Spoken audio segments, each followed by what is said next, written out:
ID, they will share it with you. I'm not writing anything. Infallible means sacrosanct, holy. Now, today we start a very interesting aspect of modern India, which is called resistance to rule. It's called resistance to rule. And we have slowly but surely come a long way in this story. We've come a long way in this story. And tomorrow we will reach the halfway point. But just to tell you that what this story generally is, I'll just give you a very simple taste of it. That we started in 1765. We started in 1765. Anybody who is new, please pay attention. We started in 1765. And therein we not even started in 1765. We started in 1613 with the first farman given to the East India Company. Then we went to 1765, Diwani rights coming through. Then we discussed 1793, 1813, 1833, 1853, and then 1857. 1857 is seen as a cutoff point. 1857 is seen as a cutoff point. Our story started even before that, 1488, when Diaz reaches the Cape of Good Hope. We've been doing a lot of things. In this, we discussed Advent. We have now discussed the European presence. Thereafter, we saw their expansion of the British Raj in India. We have now done all the wars. We have also understood now education. We've discussed the judiciary. And we have also discussed the transport policy. But the most important we've discussed is economic exploitation. We have been going through a lot. If you have realized this, we have very systematically discussed the constitutional development, each and every building block of the British in India, from Mughal decline to their advent, to their expansion, to their consolidation, to their playing with the social. We finally also have an understanding of how all of this was happening in the context of economic exploitation. So I hope you are able to understand where you are in the story, And we now will transition to a major period with regards to the constitutional, or what we call as crown period. What do I mean by this? That basically tomorrow I will end Company Raj. With you. We'll do some previous year questions. And thereafter, the real story will start. Do you want a glimpse of the real story, what we are actually going to discuss in the next 2 weeks then? Very good. So, if you want a glimpse, let me give you a glimpse. What we will be doing is, for example, we'll start at 1885. Then we'll go to 1891, in between 1862. So we'll actually start with the Government of Act 1858, then 1862, then 1885, 1969. Wait, let me write it down also, it will make sense. Wait. 1858, 1861, 1885, 1892, 1905, thereafter 1919, in between not even 1919.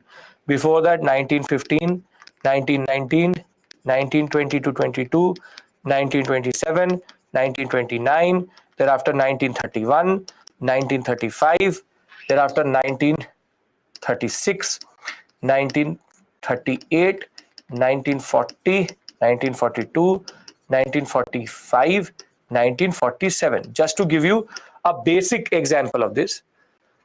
In between, you will have, for example, we'll discuss the concept of Government of India Act.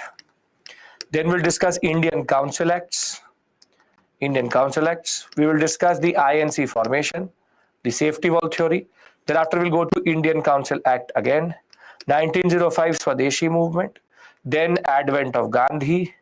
Thereafter, Gandhi will come in 1915. Change Rowlatt. Thereafter, non-cooperation movement. Thereafter, we have Simon Commission. We'll then talk about Bhagat Singh and what we call as revolutionary activities. Thereafter, 1929, equally important, Purna Swaraj. Purna Swaraj. We'll discuss the roundtable conferences in between this. Then we'll discuss the concept of CDM. We will discuss Delhi Manifesto, a lot of things. Then Government of India Act. Then 1936 will be the elections for the first time, which will happen in India. By 1938, there was a conflict between Bose and Gandhi. By 40, we will get the first offer, which is August offer. Once we get the August offer, we are getting the Cripps mission. The Cripps mission then will be followed by the Cabinet mission. Cabinet mission in 1945-46, in between Wavell plan, and then we will get independence. So basically, the real part of the story is actually left. You add and sprinkle Lucknow Pact, you add split, you add the concept of Muslim League, you add the concept of the Nehru report, Jinnah 14 points. The basic point of the matter is that we have not even touched the major portion. All has been about creating the structure which is there.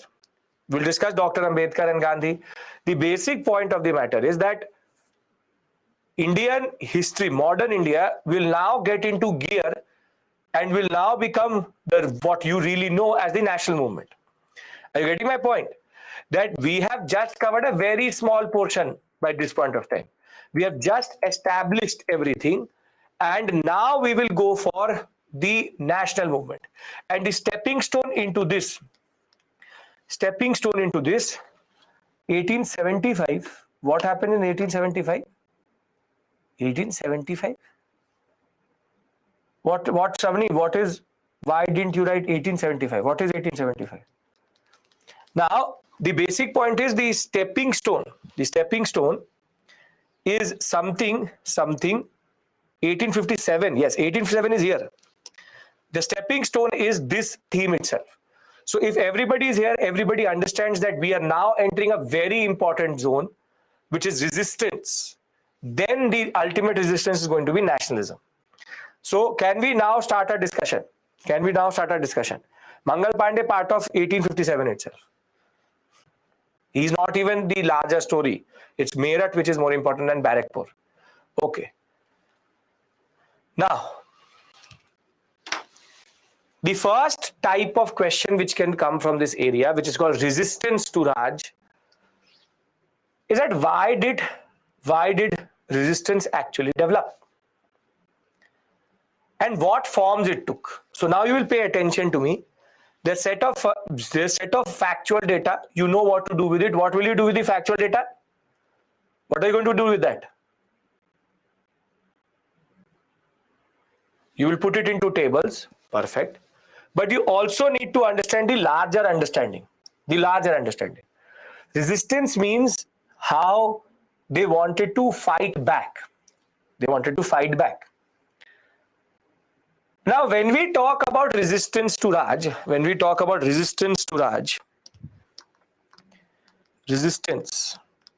the concept of fighting back, this resistance took a lot of forms. And the three major forms it will take will be general rebellions, where there's generally a rebellion, people rebel. Then you have two subtypes which are called peasant movements and tribal movements. Basically, all three are forms of resistance, and the ultimate resistance is going to be tomorrow, which we will see in the form of 1857. That is the ultimate resistance, but this is the early form. This was happening all across Indian politics, modern Indian history, but they had their own limitations and problems. So if you understand that there are basically three branches, can Adivasi revolt is technically tribal movement. Can we discuss what was their emphasis and what is their limitation generically before going into sannyasi, fakir movement or rampa and all? What is their basic understanding? So when we talk about rebellions, rebellions,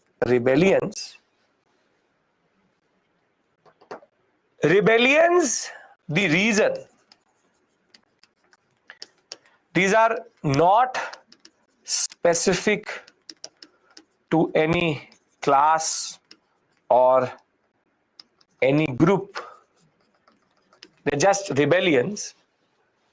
The reason is mostly colonial policy or control or structures which take away or control something. So I'll give you a very simple example.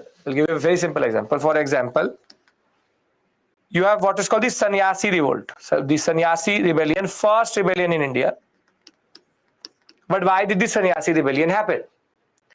The Sannyasi rebellion happened because of the fact that the sannyasis like to move around. You would have seen sannyasi, the monks, the different type of the babas which move around, and you see, do babas stay at one place? Do sannyasis stay at one place? No. So they like to move around. They move from one ghat to the other, move from one place to the other. But the British feared them quite a lot. The British were very, very fearful that they would be the people who will understand what is happening in colonial India. And they did also understand it. And this mobility is something which is inherent to the sannyasis, is what the British targeted. The British wanted to stop their movement. And when they will stop their movement, the sannyasis will resist and rebel when stopped. But there's a problem. The problem is that they only are rejecting the policy or the method of control, not the British. Now try to understand this. They are not saying that the Britishers are bad. They are not saying that the Britishers are bad. They're saying that your policy is bad. Your policy is bad. You are not bad. Your policy is bad, but you are not bad. Now, you look at, for example, are you getting my point? I'll elaborate on this concept of not the Britisher. These are called generic. These are called generic ones, rebellions. People rebel, they start to fight with the British. They don't like it because of the colonial policy. Which is that, for example, sannyasis, generic means that there is no specific group there. They're not peasants, they're not tribals, they're just random people rebelling. And when random people are rebelling, they are rebelling against either policy or control. So either they're rebelling against the policy of not allowing them to cross over, or they're trying to control them. But the basic point here needs to be clear is that they are not happy with the policy, but they are not questioning the British. They are not questioning the British.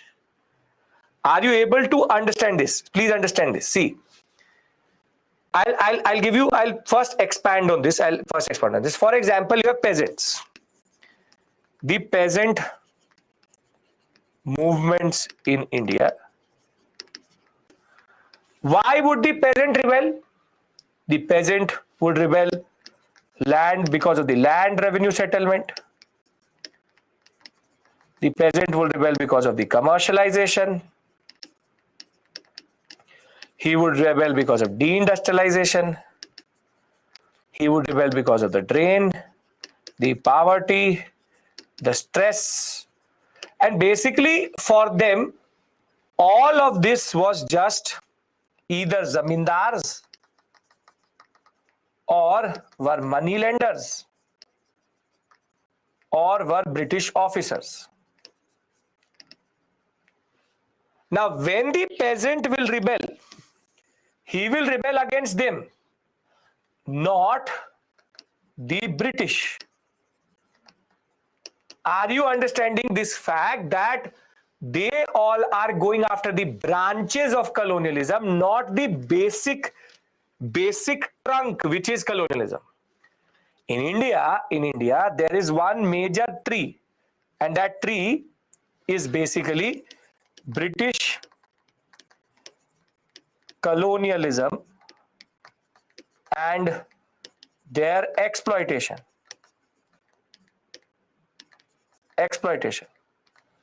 However, what they do is this is manifested in lot of branches.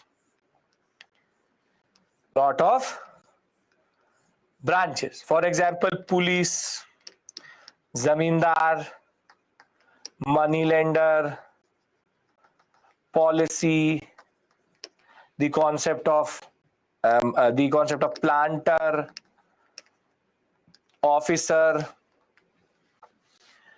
And when the peasant, the tribal, or the rebellions are going to happen, they want to cut these. But none target the main root cause. This topic you will not find in any book, Pritham. That's the issue. NCERTs don't cover this. Are you getting my point? That they are targeting the agents of colonialism and not colonialism itself. Not colonialism itself, which is that the root cause. You tell me, if I cut any of these branches, will the trunk get affected? Will the trunk get affected? No. They will cut off these branches and the branch will again come out. Please concentrate in class. PPTs are elaborate enough to not go to any book. Don't worry about a book. Concentrate here.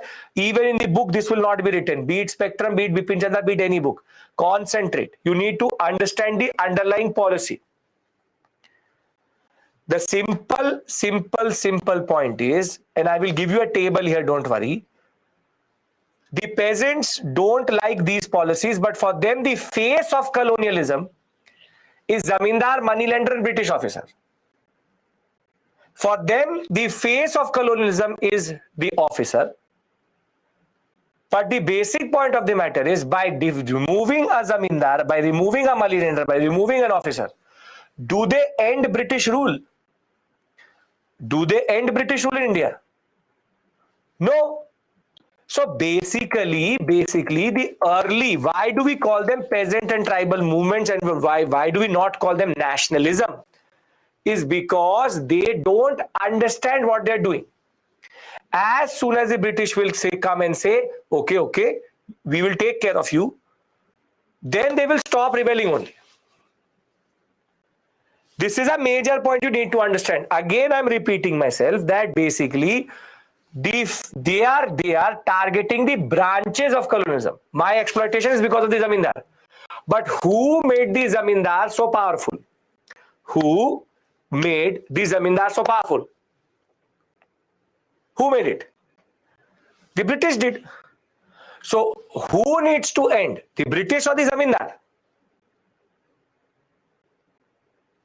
The British. This is what is called the weakness of all these rebellions. This is called short-sightedness or myopic vision. Myopic vision. That you only see the mask, you don't see the real person. So peasant, tribal, or rebellion. If you give me an opportunity, I'll make a good table here with regards to their reasons, and their weaknesses. Weakness of all of them is the same. Of all of them is the same. Simple point. An agent of colonialism will never end colonialism.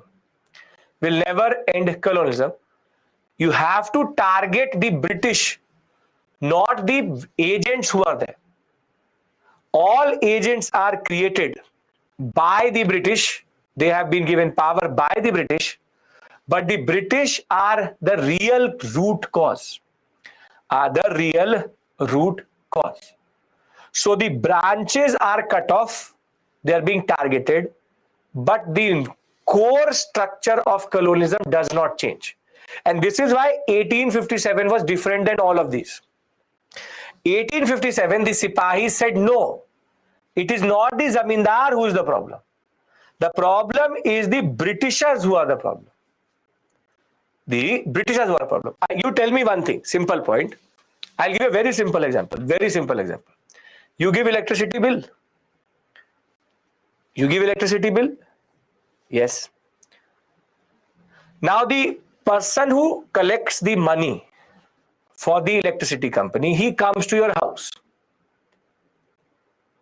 and you beat that person up and send him back.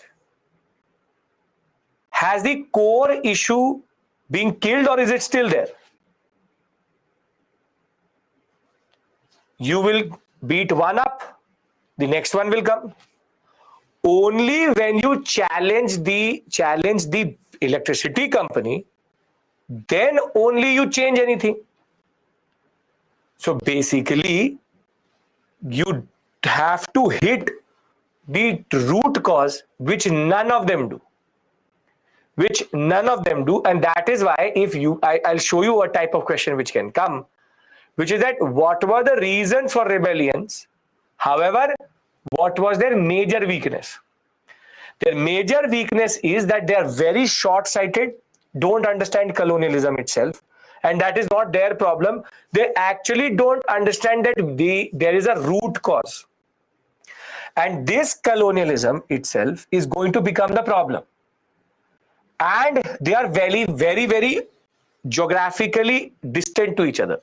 None of them are connected. So basically, the British is like an octopus. You cut its hand, it will still grow more. But the core body remains the same. So resistance to Raj is firstly limited because they don't have the understanding or the knowledge of how colonialism works. Once they understand, okay, the British operate like this, thereafter they will go after the root cause, and that is going to be, which is technically tomorrow, which is 1857, which is collapse of British rule. They said killing the officer is not the answer. It's about removing the British. So there's a difference between reforming colonialism and removing colonialism. Are you getting my point? Are you able to pick up on these two words? There's a difference between reforming and removing. Reforming means that you still want colonialism, you just want it to be better. Removing means that you want to reject colonialism. So let me make a box for you and you will understand what I mean to say. Resistance to Raj, again, all of this is generic. I'm discussing with you theoretically, then I will go into the rebellions themselves. Resistance to Raj took three forms: rebellions, peasant movement, and tribal movement. The reasons for each of them was different. For them it was colonial policy and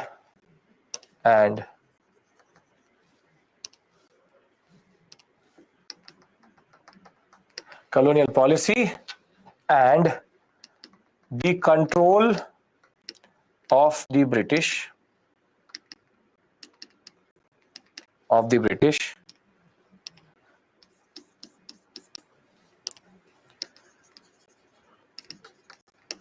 Now you have peasant movement, which is technically based on land revenue, settlements, zamindari, exploitation, money lenders exploiting, commercialization, the planters and their exploitation. And the tribals again are troubled by zamindars, British agents who enter their territory, the money lenders, and the economic policy of the Raj. Are you now able to contextualize how their grievances are interconnected? The people who are outside the pale of agriculture, tribal people who are in the forests, basically the forest policy of the British, they have what is common to the three. What is common to the three? As much as the reasons are diverse, what is common to the three? What is common to the three is that all were created, or all the exploitation is British. All reasons are based on the presence of British in India. Now the problem with them will be their weakness. The root cause is British. But their weakness is going to be, and all of them will have the same weakness, is that they did not understand that the root cause of all suffering and exploitation was the British, not its agents. They reject the policies, go after the agents, but do not challenge the British in India. The British in India. All of them have what is called a myopic vision. They are not able to see the larger picture. And what is going to happen is, as soon as their issue is resolved, they will stop the rebellion. As soon as issue is resolved, stop the resistance. And I will show it to you in three. Deccan Riots, Indigo, and in Pabna. As soon as the British intervene through in act, they will stop. They are geographically limited and not connected.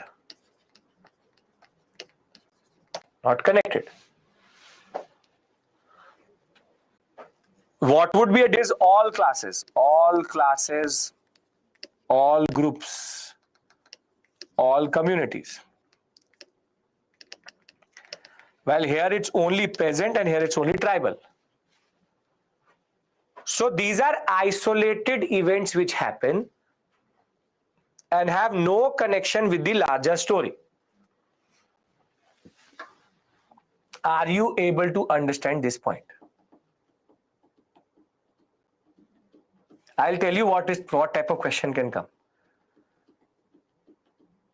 Sepoy Mutiny is the starting. 1857, you wait. Sepoy Mutiny is a story which the British want you to believe. Okay.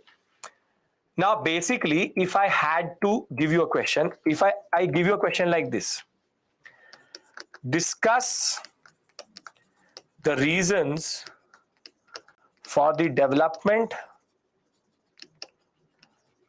of peasant and tribal movements in India. Why did they fail to become larger events? 250 words. Can you write this answer?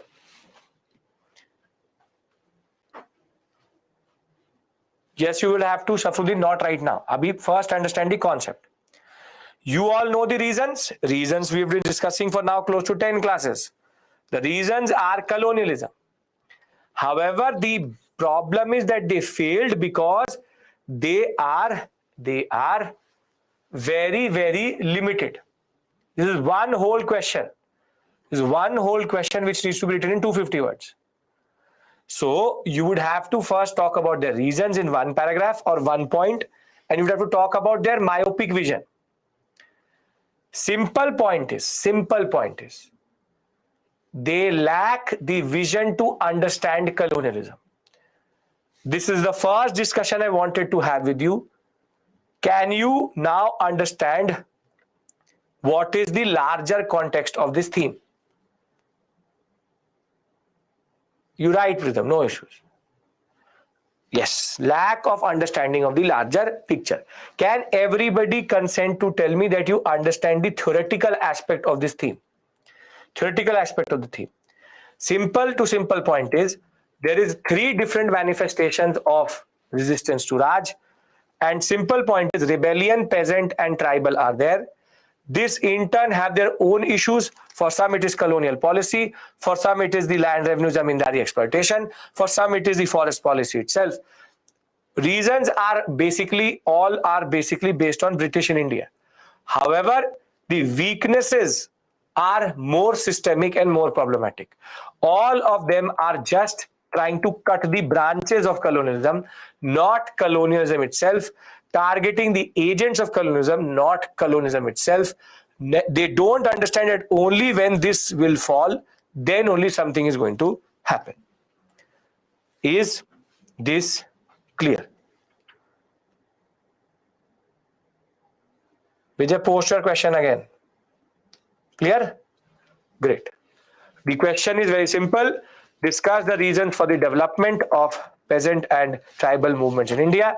Why did they fail to become larger events? Please post your question again, Vijay. Just a question saying answer my question. What is the...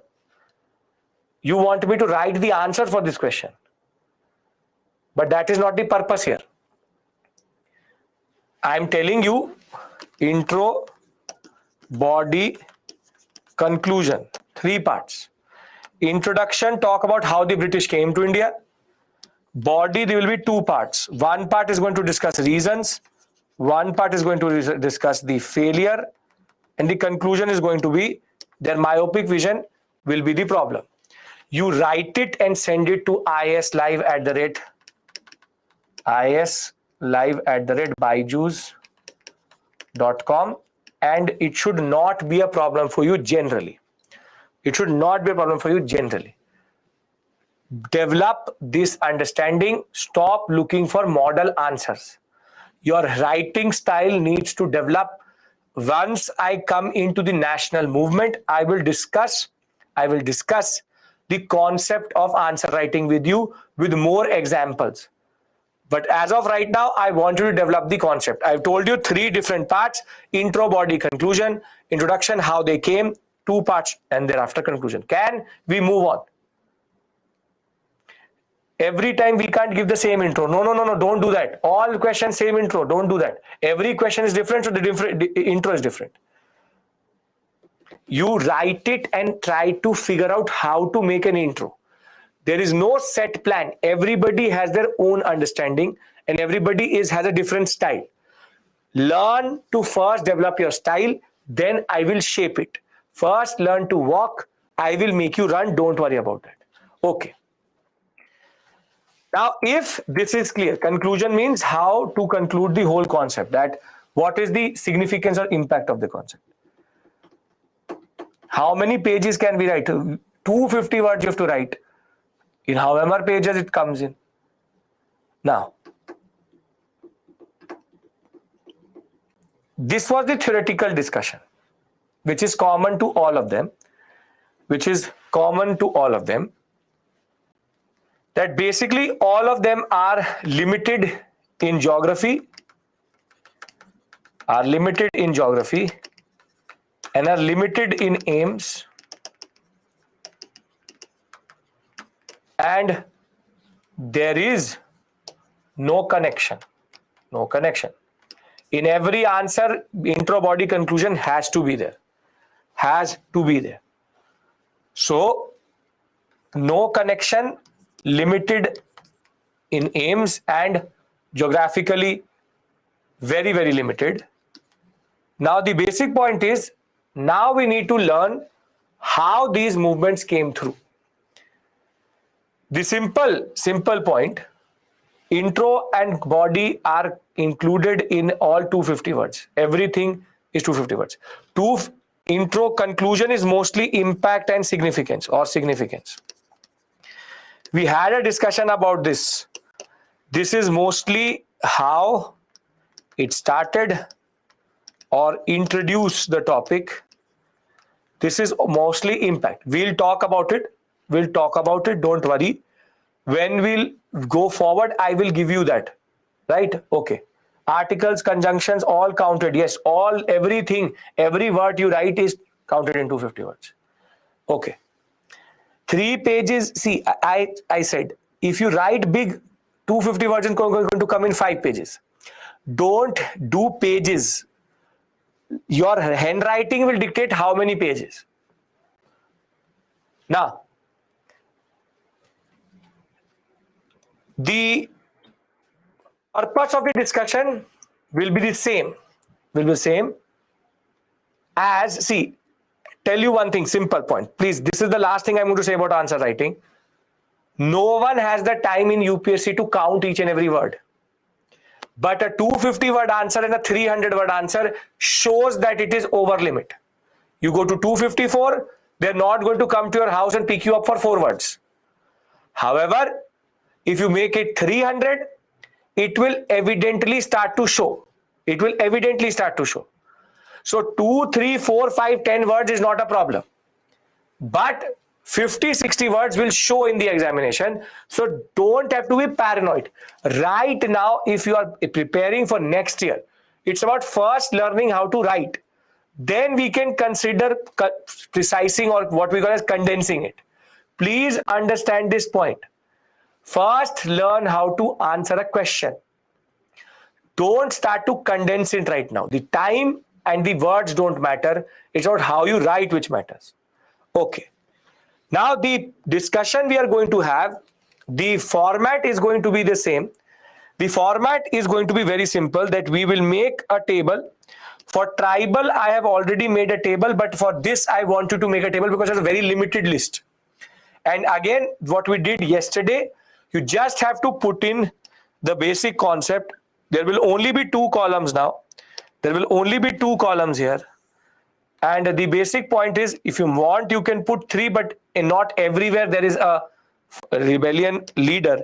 You go for rebellion and you go for reason,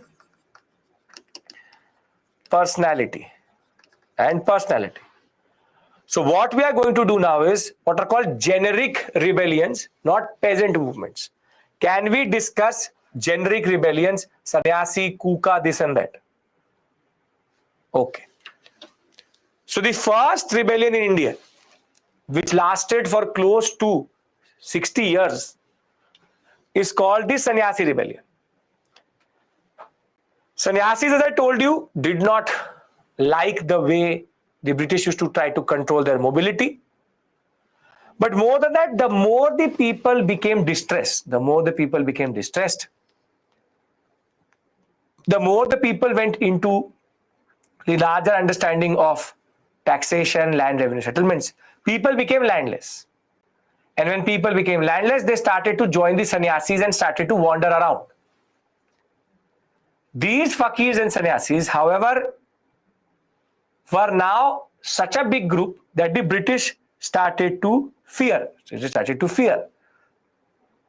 And therefore, once the British will try to control their movement, so impoverishment of the peasantry meant that people started to join the sannyasis and fakirs, and the larger number of zamindars and soldiers who started to join in turn led to the company to try to control their movement. I will show you what to do with the table, don't worry. And now, once the company is going to start to do this, the simple point is they all will start to raid factories, start to raid the companies, properties itself. Warren Hastings will try to suppress it. But the most important leaders, Manjum Shah, Chirag Ali, Musa Shah, Bhavani Pathak and Debi Chandra Chadurain, you remember only one.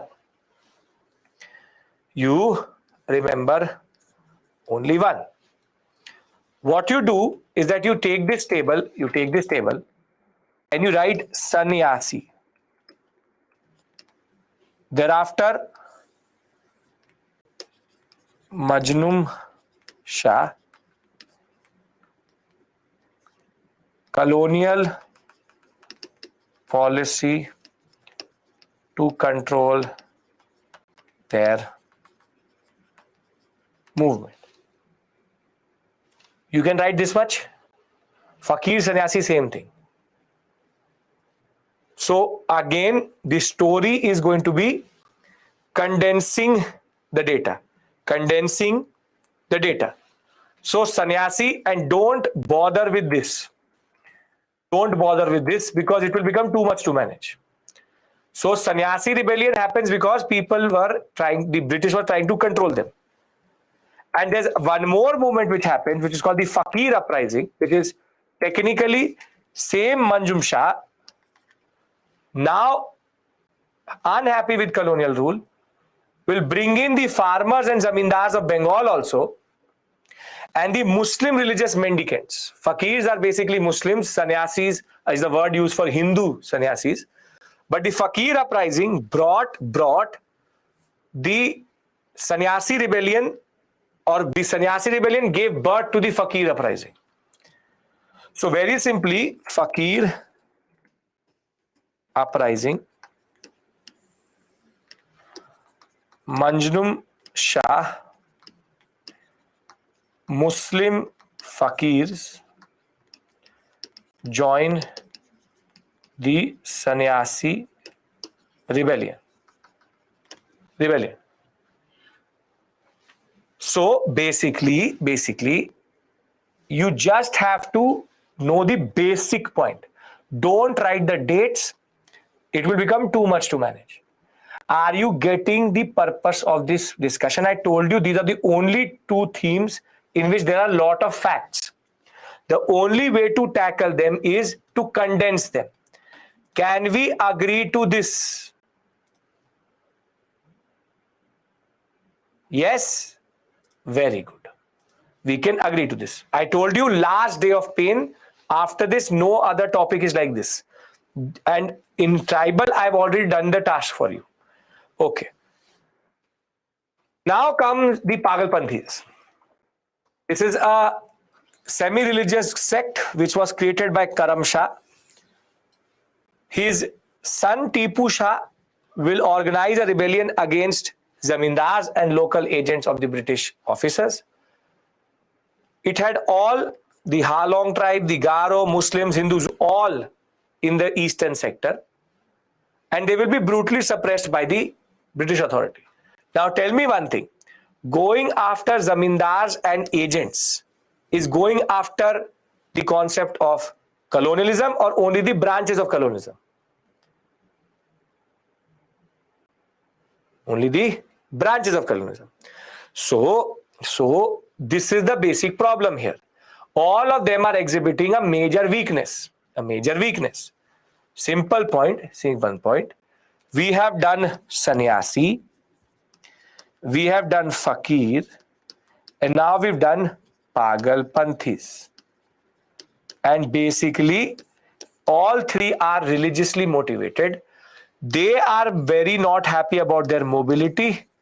They are not happy about the peasant and land-based exploitation. Fakir and sannyasi are the same. Sannyasi is a word used for Hinduistic. Fakir is used for Muslims. So there is nothing here. Name Tipu Shah, Majnun Shah for both of them. Let's do one thing. I'll do one more thing, which is that I'll make a repository for you. Can I do that? So that we have one place, everything together. Can we do that as we do it? Okay, very good. So let's do it. 1, 2, 3. Fakir, the sannyasi rebellion, Fakir, Pagal, Panthi. Tell me the name of the leader for sannyasi Fakir.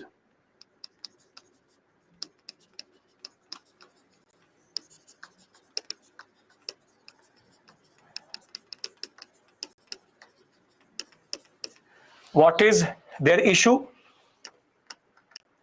Colonial mobility laws. Colonial mobility laws. And Tipu Shah is basically peasant exploitation and zamindar and local agents were the target. Now, is this difficult to do? This is what I'm asking you to do. 4 words I've written. 4 words I've written. This is only what you need to learn. That is it. That is it. It's not rocket science. It's not difficult. Don't get overwhelmed. Once you systematically put it into boxes or like this, it becomes very, very easy. Semi-religious means that they're a religious group also, but they're also peasant group in this sector. Okay, now it's just facts. That is the problem. I can teach you the theory here, but facts are facts. Now, Pagalpanthis. Now, the next major rebellion is called the Mopla or the Malabari rebellion. Now, who are the Moplas? The Mopla or the Moplas are basically a Muslim community in the Malabar, the Kerala sector. And they were technically descendants of Muslim Arab traders. So the traders who were coming from Arabia, Saudi Arabia, UAE, the whole Iran, Iraq sector, they started to settle down, and therefore they had a major community, the Mopla Muslims, in the Malabar sector. And over a period of time, Pagalpanthi is not a peasant revolt because everybody came together, not just peasants. The Malabari rebellion, you need to understand this, started to gain a lot of land. And basically, Moplas had become equivalent to landlords, had multiple Hindu, Muslim, etc. peasantry under them. Now tell me one thing, in Malabar, in this sector, which land revenue settlement was applied? Same, Khandija, same thing. What land revenue settlement was applied? Very good. Rayatwari. If I correctly remember, Rayatwari is going to favor the landlord or the peasant? It's going to favor the peasant. So what the Rayatwari system does is, it reduces the moplas to tenants, and these peasantry become more powerful and get land. Basically, the British system will reduce the mopla Muslims to basically tenants or leaseholders, and their large estates will be divided into the peasantry. And with illegal cesses, the over-assessment, and the suspected pro-landlord attitude of the state, which never came about, because the moplas were said that don't worry, we will help you, don't worry, we will help you. The moplas will now start to rebel, saying that what is this? What is this? See, understand one thing. What am I doing here? I am teaching you, before 1857, there's a whole story of people resisting. I've been telling you that the British were exploiting us. The British exploited us. They changed our education policy. They started social justice reform movement. But you never asked me this very simple question, sir. Why did people resist? And the answer to this question is here in front of you. Yes, people resisted. And it manifested itself in multiple forms. And that is these rebellions. Are you getting my point? What is the purpose of this discussion? These are moments of resistance to Raj. Throughout the period between 1613 to 1857, there's a whole story of resistance. And that story I have collated together and I'm giving it to you right now. People, as soon as the British started to exploit India, did resist. But we did not discuss them till this point. All of these are happening together. Please understand this. British expansion, exploitation, their social reform, and their education policy, their economic policy, all are happening together between 1613 and 1857. I am just adding one more dimension to the story, that people were resisting also, resisting the British during this period, and that is going to start with the sannyasis. The sannyasis. And it will culminate in the revolt of 1857. Most of them fall under this basic category. Some of them are outside also. Some of them go till 1900 also. But are you now getting the point? These are the dimensions of rule. Nobody asked me when I was teaching this, that why is that people are not resisting? And the basic point is people were resisting. Now I'm showing you how they were resisting. Are you getting the point of this concept?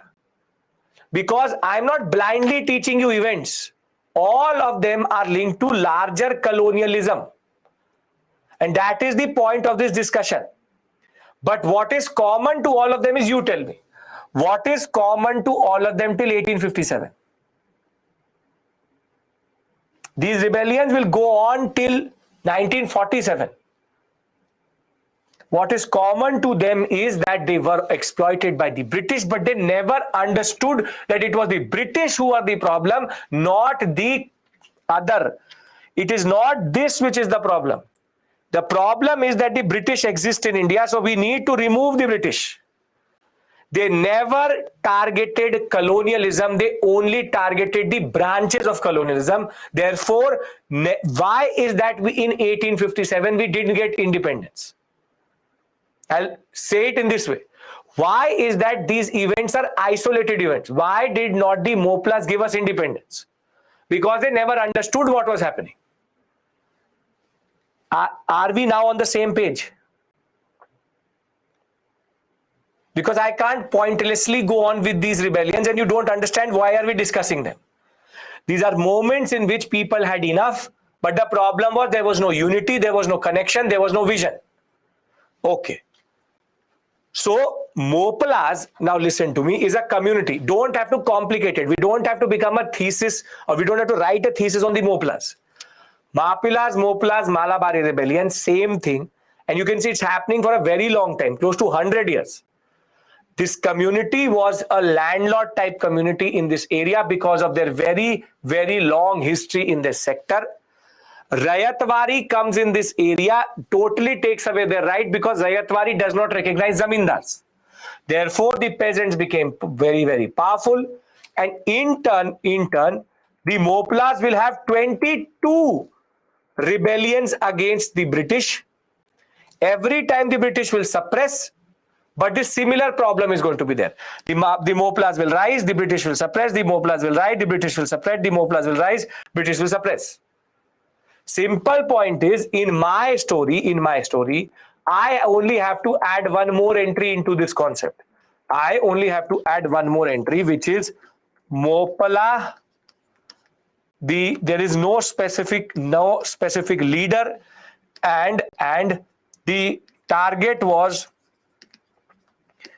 British colonial economic policy. Basic grievance is what we call as displacement out of land and land rights. Are you now able to get the basic idea here? If you start to go into chronological order, then it will become such a big hodgepodge. I have rather divided them into their nature. Rebellion, peasant, tribal. You put them onto a timeline. There is already enough timelines I need to give you. Stop complicating easy topics.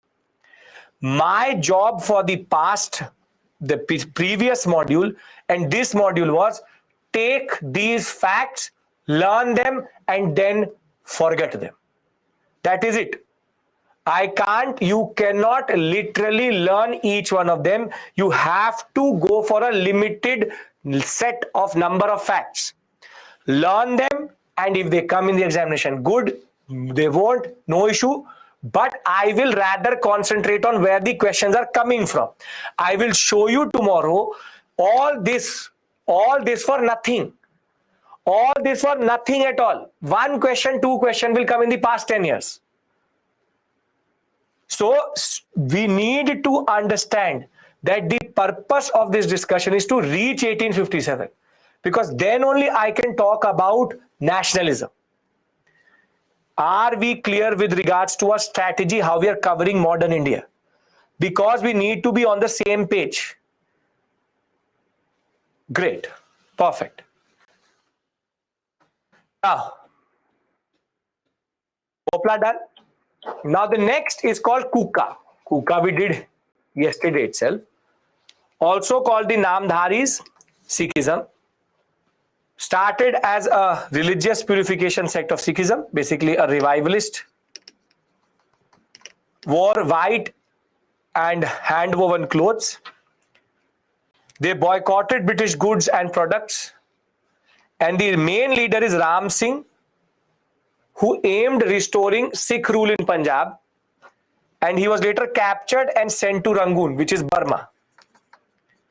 Simple to simple point is, they were humiliated by the British. So it was about revenge. It was about revenge.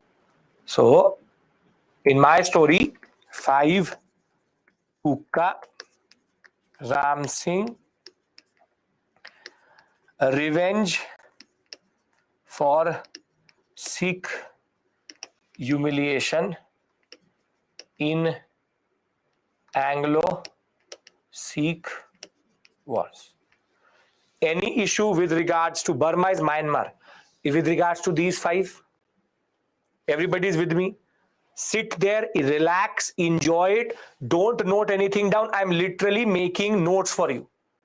I'm literally making notes for you. So rather concentrate and just absorb what I'm saying. Look at the way I'm condensing information. This is called notes making. This is what you pick up. Now, the next most important moment is called the Vellore mutiny. Now, please understand this. What is the concept of mutiny? Mutiny. You understand? Perfect, Pritam. Great. Now, what is the mutiny?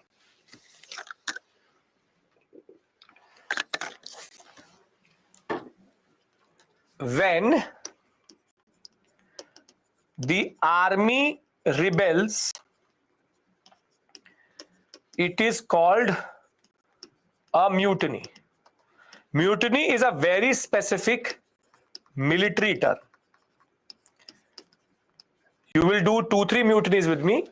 First this one, then 1857, and then what is called the RIN mutiny, the Royal Indian Navy mutiny, 1945-46. Now, people tend to believe that the army only revolted for the first time in 1857. However, in 1806 itself, in Vellore, which is technically Karnataka, Tamil, this whole sector, southern sector, there was what is called the Vellore mutiny, in which the British were trying to make the soldiers remove their caste markers, meaning make them take off their turban or their important chains or markers of their religion, were making them accept things which were not accepted within their religion. And in 1806 itself, close to 51 years before the 1857 rebellion, there was a rebellion, or we call as a Vellore mutiny in South India. In South India. And the British brutally crushed the Vellore mutiny. Brutally. Everybody who had mutinied was shot. Literally, they used to tie the people to the cannon and they used to blow up the people with the cannon. That was the level of brutality the British were ready to do. And that is why when people say that in 1857, South India didn't do anything, South India did something when nobody did anything. And the way the British now changed the military culture in Madras presidency, in Madras sector, was that no mutiny was ever possible thereafter. So when we will talk about the limited geographical limit of 1857, which is a very North Indian thing, the problem was that the Vellore mutiny, where John Cadwick and Bentinck introduced the European turban and did not allow people to wear earrings and caste markers, this racial discrimination led to the rebels unfurling Tipu Sultan's flag and saying that our new leader is Tipu Sultan's son, Futeh Haider. However, it was brutally crushed by Colonel Gillespie. Brutally crushed. Ironically, you tell me one thing. The 1857 rebellion or the mutiny Sapahis, who did they go to? Who did they go to? They went to Bahadur Shah Zafar, a Mughal. They said, you are our leader, take us forward. Now, isn't this technically the precursor of the same thing which happened in South India? Here it is Tipu Sultan's son. There it is the Mughal. So basically the revolt of 1857 had already happened in a way in South, and thereafter there was never any scope to do that. So people tend to forget that the Vellore mutiny is the first mutiny in India, not 1857. So in our story, Vellore mutiny, no specific thing. Mutiny in Vellore over social discrimination and removal of caste and religious markers. Vellore mutiny clear? Already crushed. Perfect. Why did they declare Tipu Sultan's son? Because in their notion, their leader was Tipu Sultan. So his son is going to be the next successor. Can we move on? Last one, Velu Thampi, and then we go to peasant. Very good. Now, Velu Thampi was the Diwan. Diwan means what? Revise with me. Diwan means what? Diwan is whom? Very good. The finance minister. So the Diwan of the Kingdom of Travancore, under subsidiary alliance, the kingdom went into a lot of burden, and he will then rebel against the British. But when the British will try to capture him, he will martyr himself so that the British could not capture him in 1809. Now, if you remember, one of you asked me a question, sir. Why didn't people resist subsidiary alliance? Why didn't people resist subsidiary alliance? Here is the story of a finance minister who resists subsidiary alliance, and you see the fate of that story. That is why the British had become so powerful by this point of time that even people rebelling against subsidiary alliance had no chance. So in this 7, Velu Thampi, it is, his name is Velu Thampi only, Velu Thampi. It is rebelling against the subsidiary alliance of Travancore. Now guess, did the southern states, the Nizam or others, help Velu Thampi? Yes or no? Manjum, same. No. Standard disunity. You took the subsidiary alliance. You pay for it. Why should we pay for it? Why should we pay for it? Now, Velu Thampi, clear? The Paika rebellion, 1817. This was in the news also. Paika were the service or the bureaucracy or officers within the Gajapati rulers. These are local rulers of the Deccan South sector. And basically, they were entitled that their service to the state, the Gajapati rulers, is going to be paid via land, which is rent free. Basically, the officer gets a land, and the land has some revenue that is equal to his salary.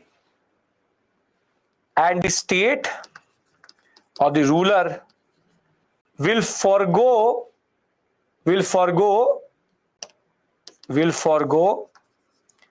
his tax. Therefore, imagine that there was a moment that you were the DM of Agra. The government of India becomes bankrupt.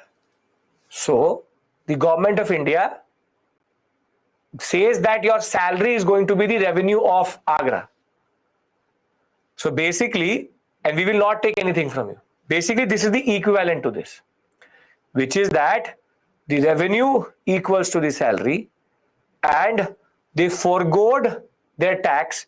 Now tell me one thing, if the British government are going to come, will they allow this type of concept? Yes, it's technically Jagirdari. It's technically Jagirdari, exactly like Jagirdari. No. So when the company came, they said revenue policy and asked the Paikas to pay. And now the military chief of this kingdom, Bakshi Jagabandhu Vidyadhar, will now lead this rebellion against the British. Again, short-lived, but is considered an important rebellion in this sector. So, Paika rebellion, Jagbandhu Vidyadhar, their tax-free land was taken away and had to pay tax. Had to pay tax. Aika. Thereafter, Ramosi. Ramosis are again lower ranking officers in the Maratha army and police. Leader is Chittur Singh. Again, standard concept, land revenue and harsh collecting methods. They will rise in 1825-26 under the banner of Umaji because there will be a major famine in Pune sector. And thereafter, the British government is going to offer them land grants and recruit them into the hill police. You tell me what is going to happen after this. You tell me what is going to happen after this.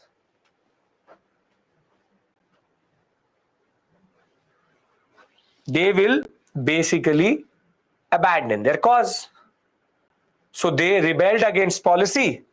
The British appeased and they stopped. So once the British integrated them into colonialism, they stopped. And this is the reason why all of them have the same issue. So 9th, Ramosi rebellion. You have Chittur Singh.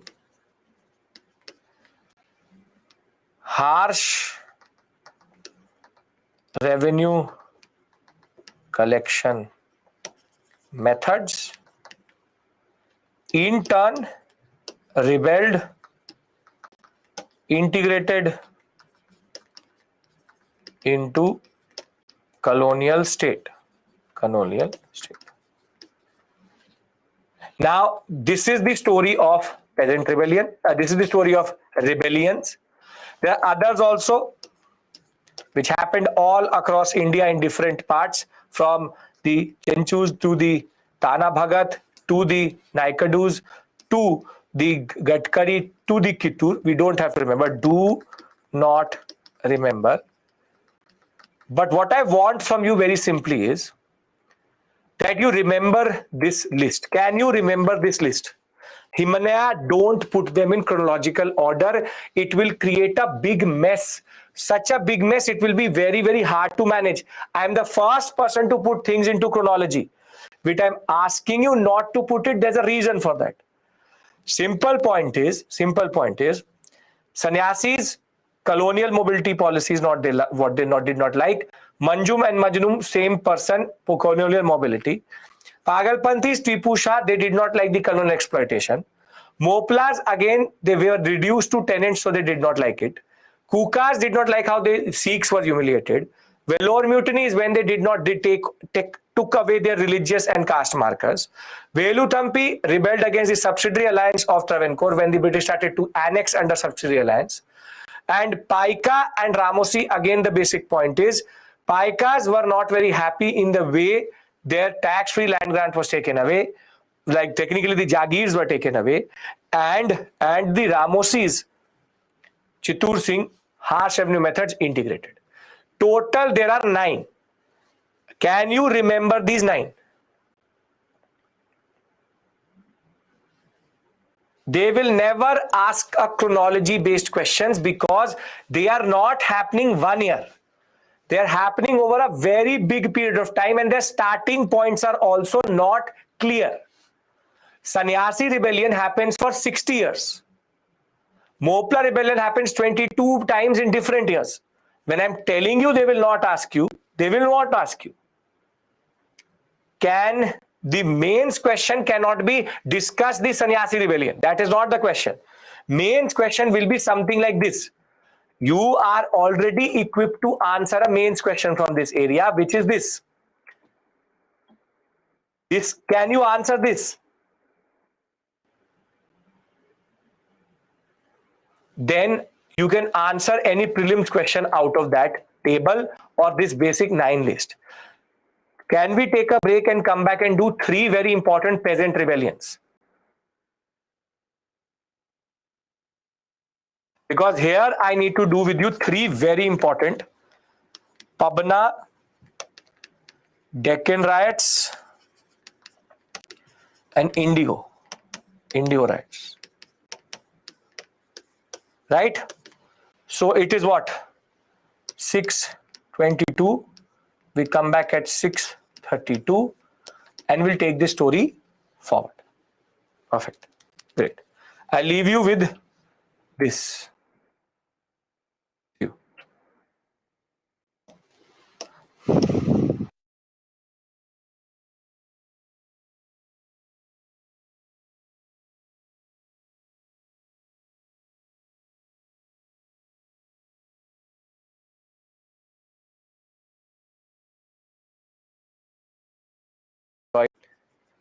The Zameen line out of whatever you have to discuss. Don't have to complicate it. Keep it simple. Only 9. Only 9. Ramosi, as I said, they did not like the British system of exploitation. Under Chittur Singh, they rebel. Later, the British integrate them, so they stop their movement itself. Now we go into the specific grievances of peasant movements.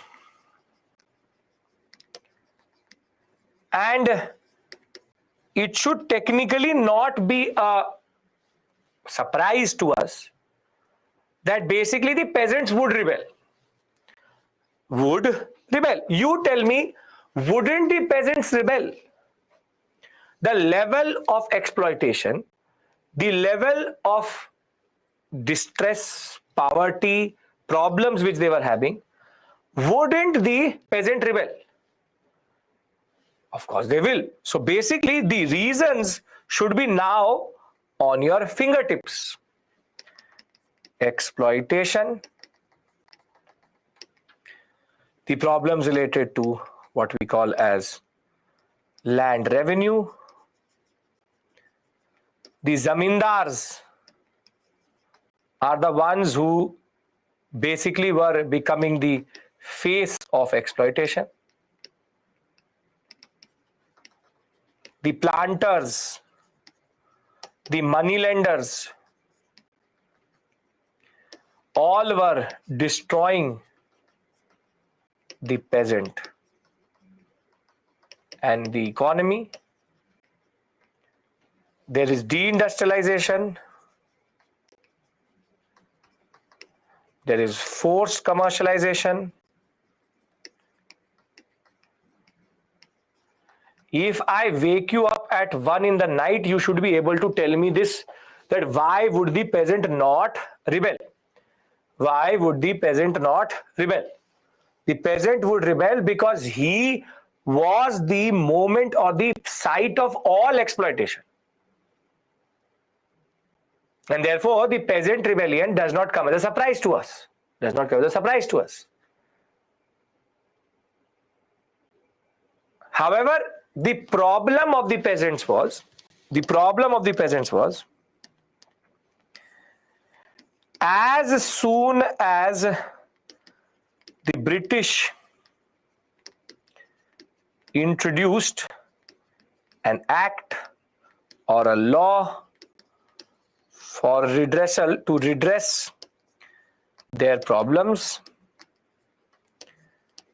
they stopped the movement. Now here the British acted like they were the hero. They were the hero. But if you remember, whatever is written in white is because of whom? Is because of the British. So basically the British will act like that they are the masihas, the saviors of the peasant. But all of this was created by British itself. British itself. It is all British colonial policy which produces all of this. And this is the problem of the way the peasant understands colonialism. According to him, the zamindar, the moneylender, and the indigo planter is the problem, but not the British. And that is why most of the rebellions will target three major groups. One will target zamindars, one will target the planters, and the other one is going to target the moneylenders. So if you understand the larger understanding of the concept here, we can go to the specificities. Right? So we know that the ruination of handicrafts leading to overcrowding on land, colonial economic policy, the colonial administrative and judicial system which was biased and did not do anything for the peasant, along with the new land revenue system, meant that all of this compounds together to create anger and frustration. Who are planters? I'm going to come to that. Where have I talked about planters previously?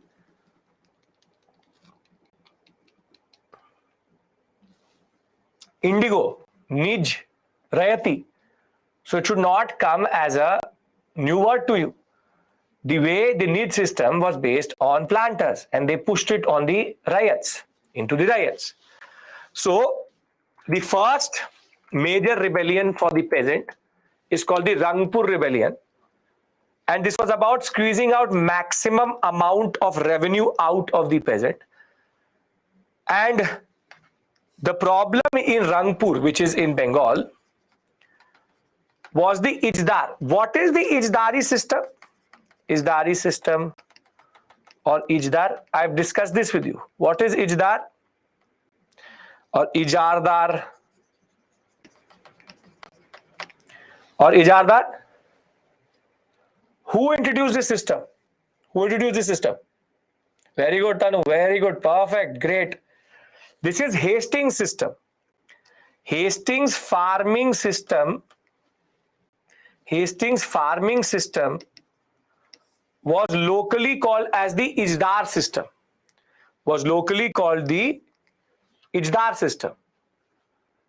So basically, the peasants here will rebel against Debi Singh, a very corrupt, very oppressive Ijdar of Rangpur and Dinapur. He is what is called the highest bidder in Hastings model. And his intervention into Rangpur is going to be such that people will go into indebtedness, famines will happen, and very high tax rate in that sense. And Debi Singh practiced extreme harsh measures against the peasants. And when the peasants and zamindars took control of this whole sector, here the zamindars themselves came up with the peasants to fight with Debi Singh. So here he was so oppressive that peasants and zamindars came together, rebelled and took control of this area. And the main leader is Kena Sarkar. Now tell me one thing, who created Debi Singh? Again, I'm trying to make you understand something. Who created Debi Singh? The British. So Debi Singh is the problem or the British is the problem? The British. Now tell me, are the peasants realizing or understanding that? No. This is the problem. This is how I'm demonstrating to you that they don't understand what is actually happening. So, first, Rangpur. Thereafter, you have Kena Sarkar,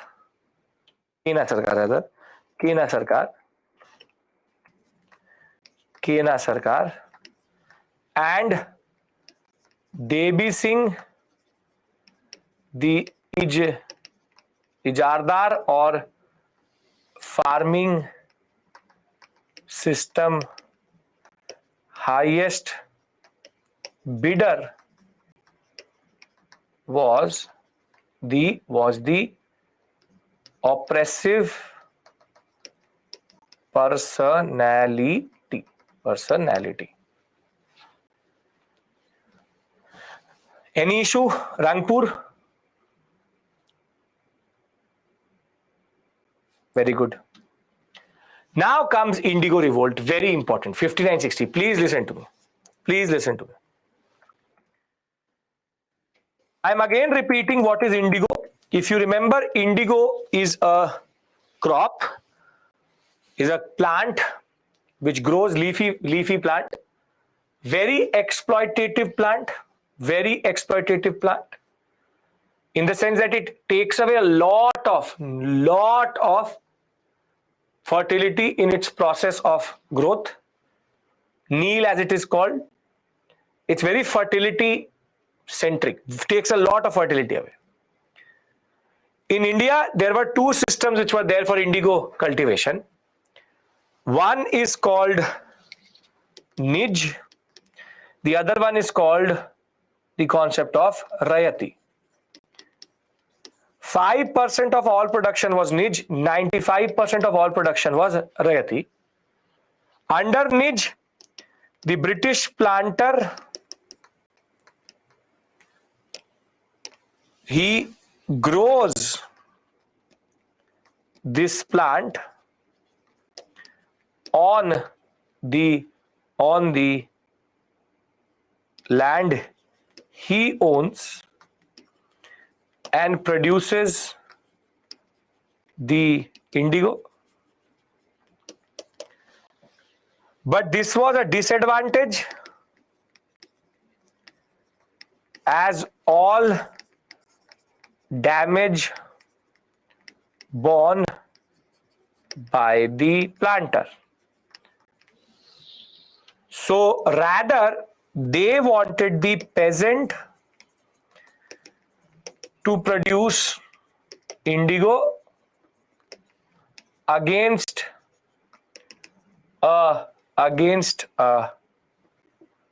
advance, and this will create what is called a debt trap, because the peasant will never be able to pay off the loan as fertility keeps on decreasing, and therefore the peasant was forced to grow indigo even when destructive or not suitable. Can we agree to this? Can we agree to this? Two basic system. I've explained everything again, that the Nij system, the planter grows the plant on his own area and he will bear the problem of fertility going down over a period of time. This is a disadvantageous system for the British.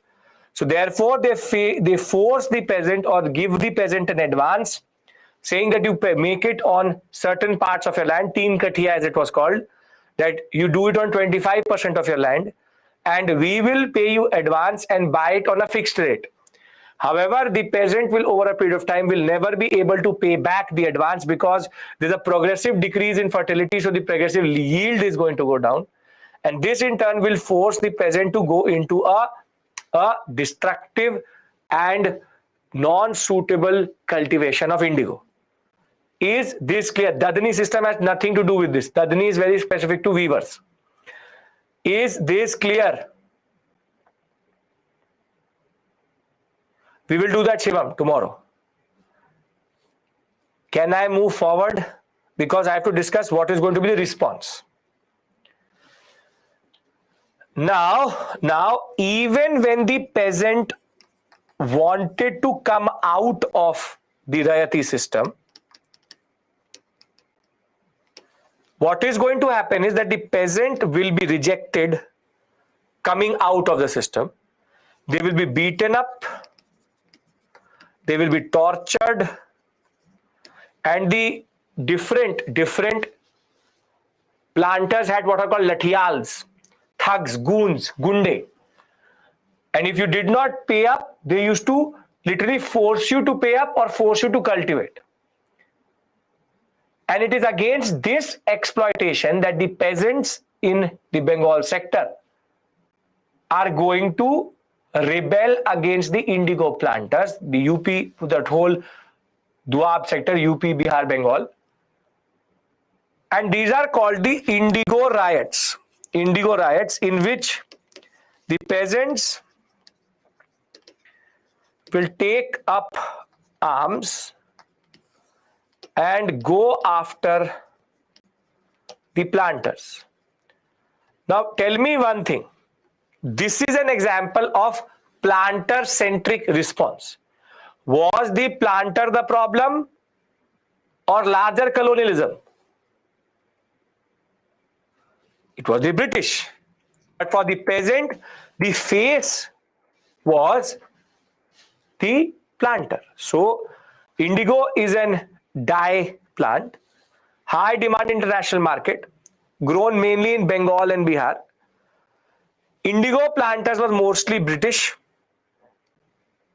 As per contract, the tenant, and see, I have written them in most descriptive manner because individually there can be a question with regards to mains question.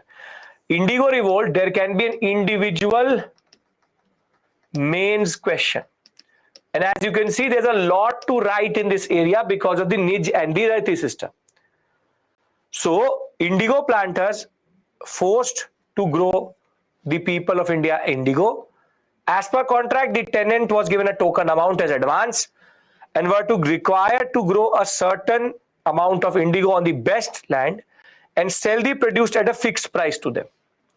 Now, therefore, the price fixed was much below the prevalent market prices. The system took away freedom of the tenant to grow crops on his own land. Coercive methods such as flogging means torture, kidnapping of tenants, their family members, physical attacks, destruction of property, was resorted to compel the cultivator to obey to the dictates of the planter. And if not, the way it was triggered was that in the Nadia district of Bengal, the revolt started. Two very important personalities are linked to this: Digambar Bishwas and Bishnu Bishwas. They will ask the cultivators to stop growing indigo. When the armed men will come, the villagers will take up arms and beat up these goons. And the similar type of rebellions against these gundes, these planters, is going to happen all across Bengal. At times, there will be violent clashes between the police, and social boycott of the cultivators by the cultivators also happened, which is that they said nobody is going to work in the house of the planter. Let him do what he wants to do. We will not work in his house. So they started to socially boycott the planter also. Outcome, you see, in 1830 or in 1860, there will be what is called the Indigo Commission, which will be established by the British, and there will be larger concepts of cultivators going beyond their own understanding of being labor, peasant, medium, whatever, landlords, everybody was affected. Therefore, The commission will say that the unity of the Hindu and Muslim peasant was already a very interesting feature in the story. But the Indigo Commission will say that the planters were actually following the wrong process and unlawful practices were being followed, and they will give the peasants some safeguards, and as soon as they will give the safeguards, the peasants will stop their rebellion. Missionaries and a lot of intellectuals such as Harish Chandra Mukherjee, Deen Bandhu Mitra, Neel Darpan talked about this quite a lot in the Bengali press. And therefore, because the British came under the pressure of this press, which it was getting both in England and in India, they will finally basically respond by abolishing the concept of rayati. But this is the major issue. The peasant who saw the British respond, the British acted like a masiha. But were the planters doing it individually? Yes or no? Were they doing it individually? No, it was all enabled by the British. And the British just came and said, yes, this is wrong, stop it. By that point of time, indigo had already become redundant. By 1860, 62, 63 period, the Germans will develop a synthetic dye, which you use in Ujala. Ujala is not indigo. It's not the plant. It's a synthetic dye. And that synthetic dye is just a powder. You mix it with water, you get Neel. So by the time they were leaving, they had already destroyed the system itself. So what do you remember here? What do you remember here? Second, indigo riots. The Gambar and the other brother, the Gambar and Vishnu,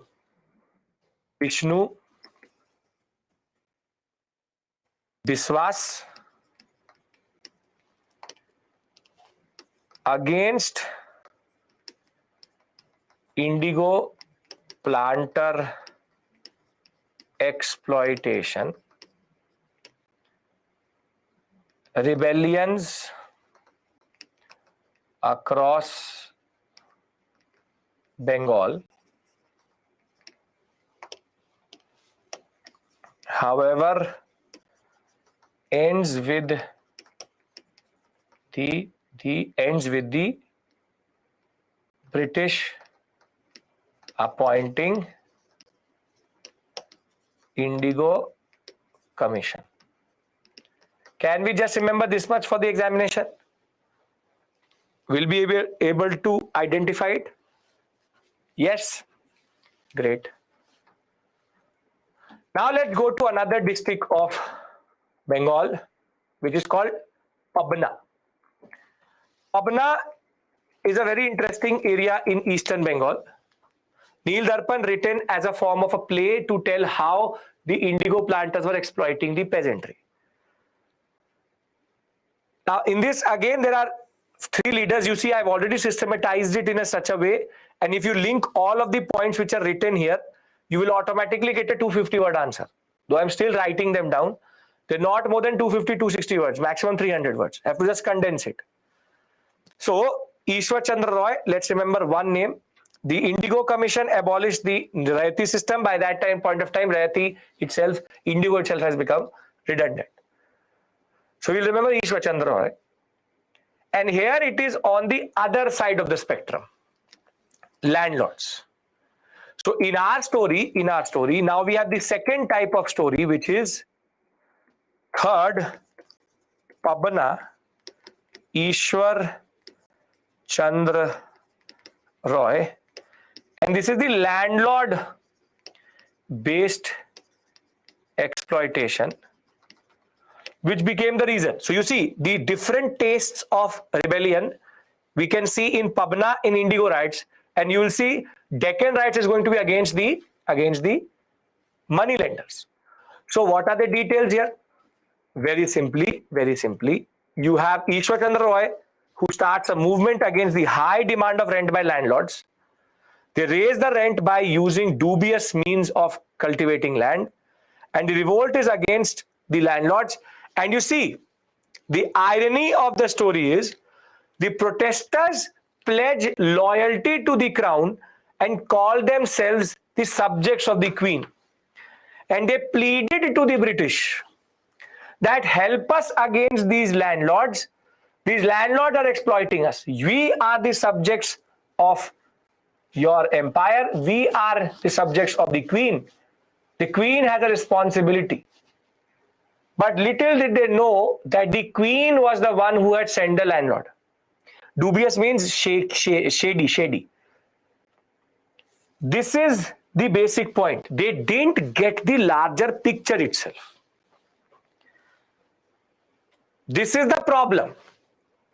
They are saying that we are the peasants of the queen. Help us. And it is the queen who has sent the landlord. Who created the landlord? The queen. This is not the, see, it's not that the peasant is innocent. It's that the peasant is not politically conscious. This is what Gandhi will change. People talk about Gandhi in a lot of things. He's criticized, he's done that, this, that. But the beauty of Gandhi was that he made the peasant realize that actually it is not the zamindar who's the problem. It's the British who is the problem. But right now, they have no understanding itself. No understanding itself. So it is technically asking your oppressor that you help me because your agent is oppressing me. Are you now able to understand the larger problem here? That basically all of these movements are very, very limited because they don't understand what is happening only. So, Pabna, they say, help us, we are the subjects. The landlords were empowered under permanent settlement by the queen only. The peasants' demand was very simple. Remove the zamindari excesses. Cessation means remove or reduce. Protesters did not demand structural changes or like the end of zamindari system. They just said that everything is perfect. The zamindars are a little bit problem. Permanent is perfect. We love it. They did not understand that the zamindar was empowered under the permanent settlement. They just want their immediate demand to be taken care of. So they are not saying that the permanent settlement is problem. No, the British is the perfect ruler. Perfect ruler. Never seen a person like Clive, down to earth. Hastings comes to my house, no issues. But this zamindar, and this is zamindar, this Indian zamindar, he is the problem. He is the problem. So you white man, help me against this brown man. You see how beautifully the British had masked their presence in India. They had masked their presence in India that people thought it was not the British who's exploiting. It's the zamindar who's exploiting. This is called the master stroke. This is called the master stroke. British are British and British ruled in India for 200 years, not because they were dumb. They were very quick to show to the whole system that we are not the problem. It is you, the Indian, who is the problem. This is the problem. And this is why you will see the methods which the peasant employed was writing to the district collector, litigation, raising funds, refusal to pay, sometimes violence also. It started in the Yusufzai Pargana, first to organize something like an agrarian league. However, it will also end as soon as the British will introduce the Bengal Tenancy Act. They will introduce the Bengal Tenancy Act, which will do the drama of protection to the peasant. And thereafter, with the support of the government, the British was able to mediate between the zamindar and the peasant. But this conflict was created by the British only. So you will see that basically in our story again, Pabna is based on landlord-based exploitation, and it's about excesses.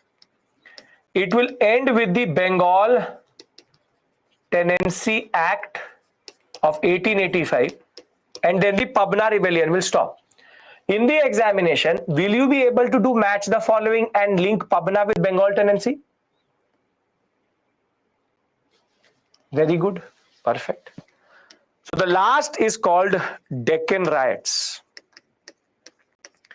It's called Deccan riots, and I need to discuss Deccan riots with you in the larger context of international market.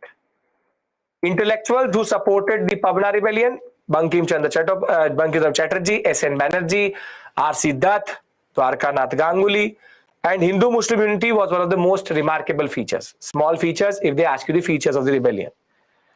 Now, I have to discuss Deccan riots. Can I discuss Deccan riots with you? Because Deccan is the most interesting out of all of this, because it's linked to the larger market of the world. Okay. Now, what is the context of Deccan riots? What is the context of Deccan riots?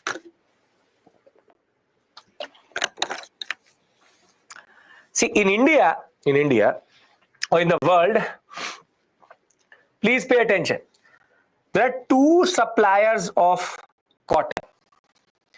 One is America and the other one is India. These are the two main suppliers. Two main suppliers of the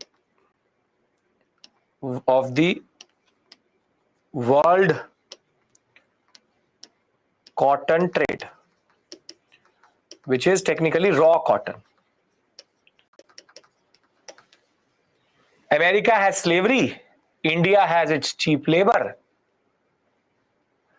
But if you look at the quality, of the cotton, they have what is called long staple cotton, and we have what is called short staple cotton, which is that if you take the American cotton and you make it into a thread, it will not break very quickly. However, Indian cotton can be stretched, but it will start to break very quickly. So quality wise, American cotton is considered better. Now, between 1750 to 1860, 90% of the market was provided by American cotton and 10% was Indian. So who has the market share here? Which country has the market share here with regards to raw cotton? America. Now what is going to happen is that in 1860, Americans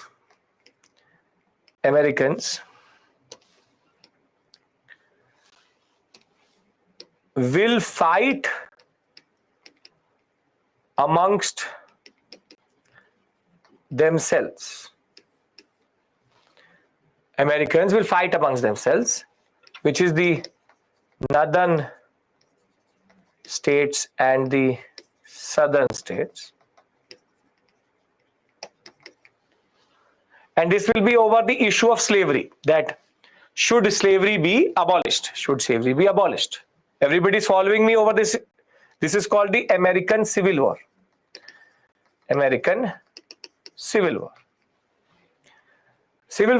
It's a civil war, American Civil War. Now, if I put the graphical representation of supply, this is cotton supply, and this is years. This is 1830, this is 1860, this is 1865, and this is 1870. And if this line is America and this line is India, the share of America at this point of time is very, very high, 90%. But if America is going to fight over slavery, and I will discuss it with you when we'll discuss world history, America is going to fight over slavery, that should slavery be abolished or not. What will happen to no American War of Independence is different. That is 1776. This is them fighting within themselves. What is going to happen to the supply if America is going to fight within itself?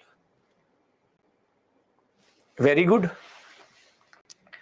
Supply will reduce. Now, Indian supply was very less. Now, what is going to happen? Indian cotton demand will go up or down? Will go up. Very good. But what happens in 1865? What happens in 1865 is that the Civil War is over. Civil War ends and the supply again goes back, and the supply again goes back. And if the American supply will be back, what is going to happen in India?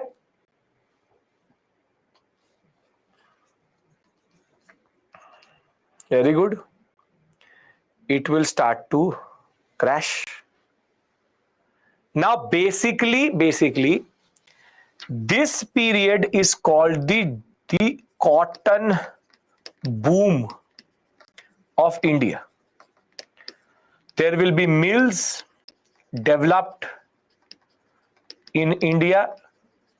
There will be major demand. And basically, because the price of cotton went very, very up, would a peasant, it's happening in America, would a peasant want to go to cotton or remain in grains? He would like to go to cotton. So peasants shift to cotton. Now in this period, everything is fine.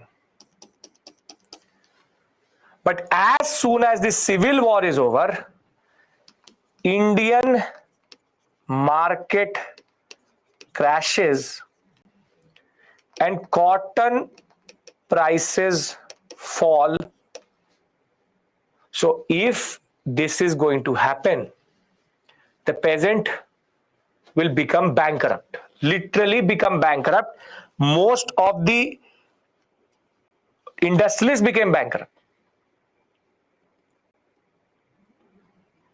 And what is going to happen is that basically in this period, a lot of money was borrowed by the peasant,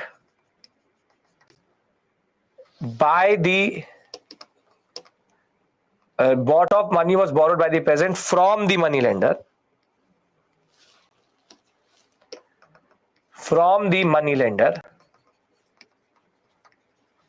And now moneylender will ask for the money back. Now guess what is going to happen? The peasant does not have money. The moneylender is asking for too much money. What the peasants will do? Perfect. It is there where Deccan riots will happen. Are you getting the logic of this whole story? That basically the Deccan riots are linked to the larger supply and demand of cotton in the world. So Pune, Ahmedabad, the major area, 1875 slowly died down as the demands were met. Increase in rent paid by tenants to landlords. Price of cotton will drop very quickly after the American Civil War. Cotton fetched high prices during the war, led to peasants to cultivate cotton, but there will be a major slump after the war. Bad harvest in 1875. Increase in revenue by 50%. That British said that, okay, if you have more money, give us 50% more. The money lenders will ask for too many too much interest rate on the money which was borrowed, and the movement was now against money lenders. And the redressal will happen that once the riots will break out in 6 different districts of Pune and Ahmednagar rather, debt bonds will be seized. The debt bonds, meaning the written record, will be taken by the peasant and burnt. Social boycott of money lenders. Small cultivators refuse to pay to the government. And the Pune and Bombay sector, social reformers will come to the aid of the peasant. And the MG Ranade and Pune Sarvajanik Sabha, we'll discuss Pune Sarvajanik Sabha later, which is an early nationalist body, supported the peasant struggle. It will fizz off once the Deccan Agricultural Relief Act is going to be passed, giving peasants legal remedies for the demands. So again, outcome is British legislation. So when we talk about the larger Deccan riots, let's add it to our list. Deccan riots, no specific person, but it was against money lenders due to cotton market crash after Civil War, and solution is going to be Deccan Agriculturalist Relief Act. Done, everyone? There should not be a problem. Easy. 4 major: Rangpur, Indigo, Pabna, Deccan. Can I get a yes, no? Are we all following the story?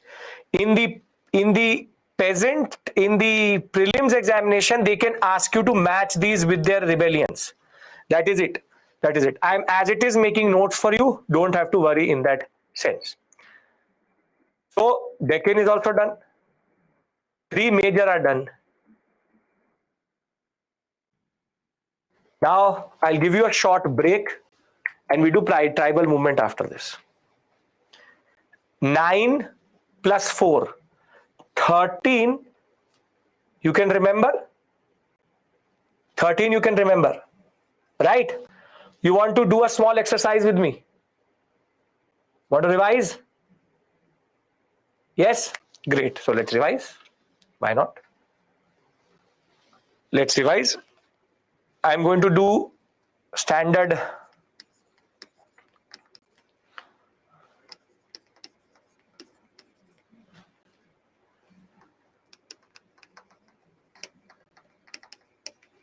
Deccan riots, Velu Thampi.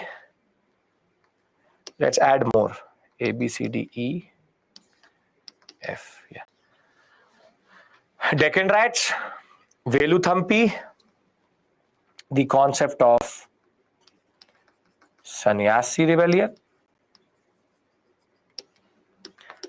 Pabana, thereafter let's add one generic one, Vellore mutiny, and not Rangpur, yeah, Rangpur we can add, Rangpur. So you have to match the following. You have to match Devi Singh, customary Jagir rights taken away, mobility laws, first mutiny of India against landlords and against money lenders. Come on.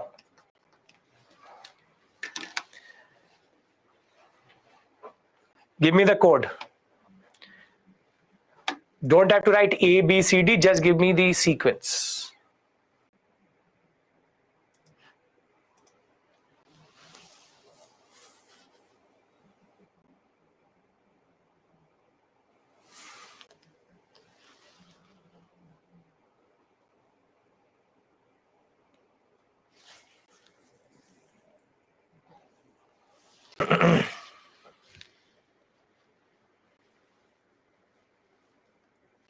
Okay.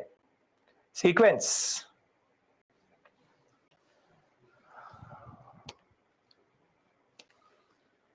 Six, two,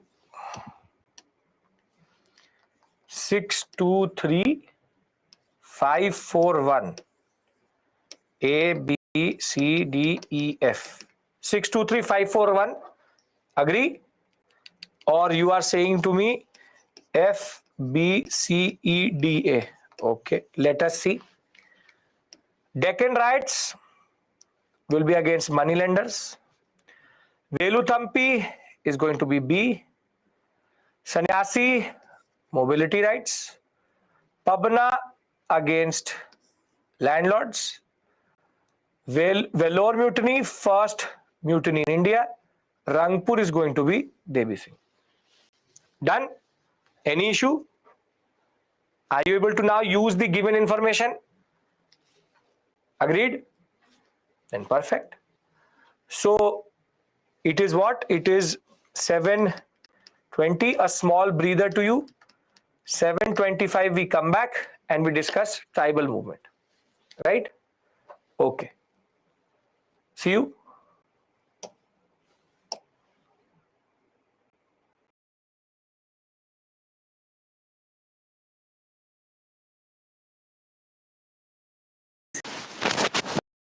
Your Masiha concept that I, the oppressor, did a favor on you and now you owe me 3 minutes.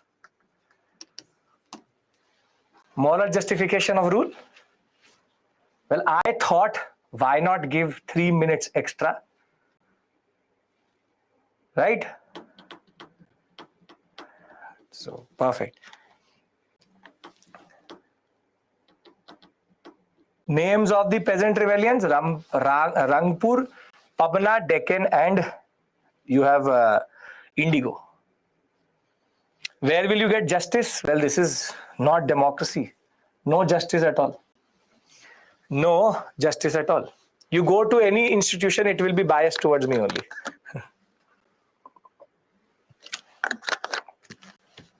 This is colonialism for you. Yeah, only 4 peasant movements. The most important 4. Now, tribal movement.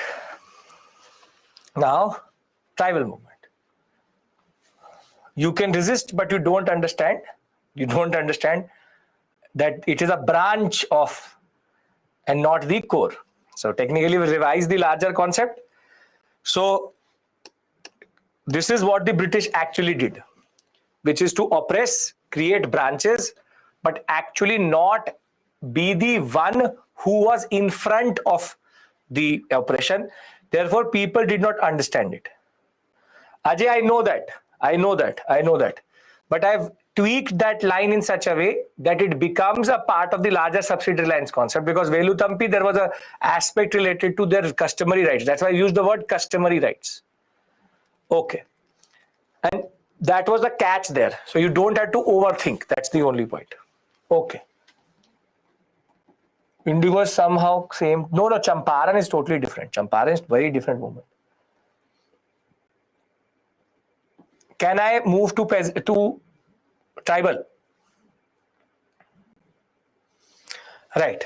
Now, when we talk about tribal, see, if you look at tribal concept, if you look at how tribals operate, if there is a forest, for example, if there's a forest, do the tribals own the forest? We will discuss, obviously we will discuss Champaran when we'll discuss about Gandhi, and we'll discuss Tebhaga when we'll discuss 1945. So, very simply, tribals don't own the forest. Tribals have no concept of private property. They do not own the forest. They are rather part of the forest ecosystem, and they're indebted to nature. Basically, they use nature to survive, but there's no concept that no, we own this forest. Now, basically, the British, what they will do is they will introduce the concept of colonial forest policy. And under colonial forest policy, the concept was that the different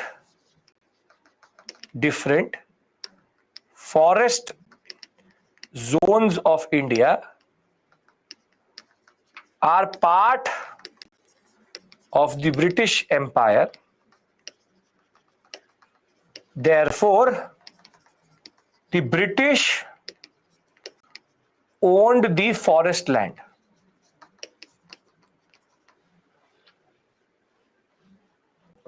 And therefore, they introduced these concepts of such as reserve forest,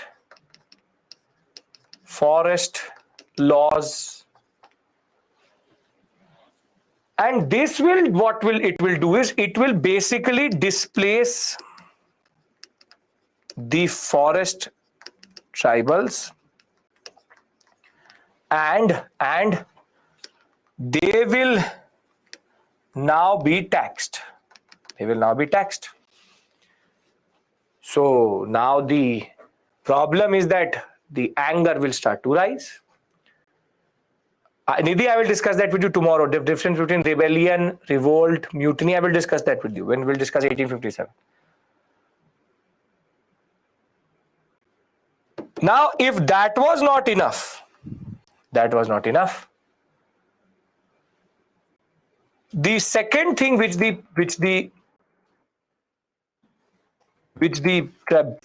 British did was they deforested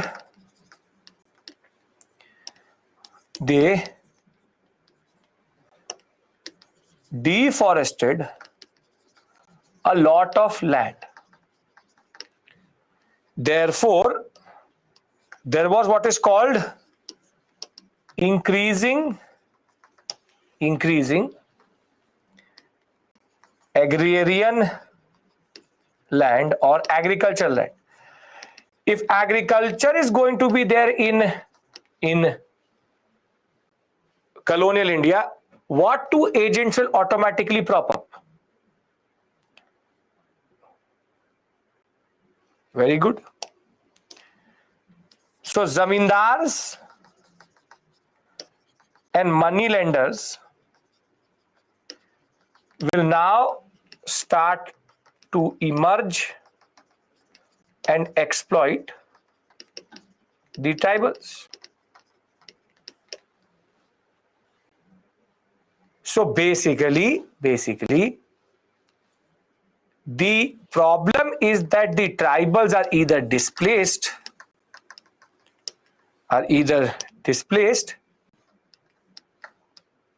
or they are what we call as exploited as tenants, laborer, or agricultural labor.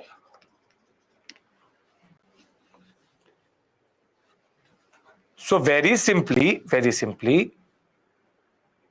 tribal movements is when these tribes lose patience and they go after the either the agent, which is zamindar, or the moneylender.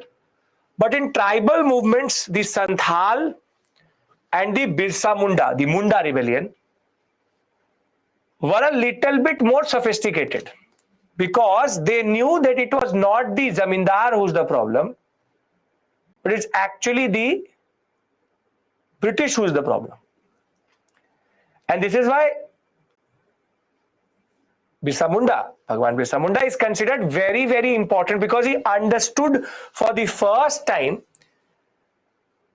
that it was not the agent who was the problem, but it was the British. So when we talk about British land policy or British concept itself, land revenue settlements were extended. These are the reasons. Land revenue settlement was introduced into the tribal areas. With increasing demand of wood, the different forests in India were cut down.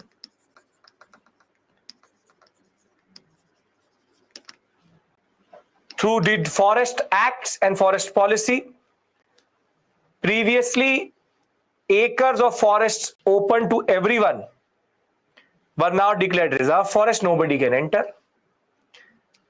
The Christian missionaries started to enter into tribal areas to convert them to Christianity. Moneylenders, traders, oppression, extortion, everything was done with the tribals. And therefore,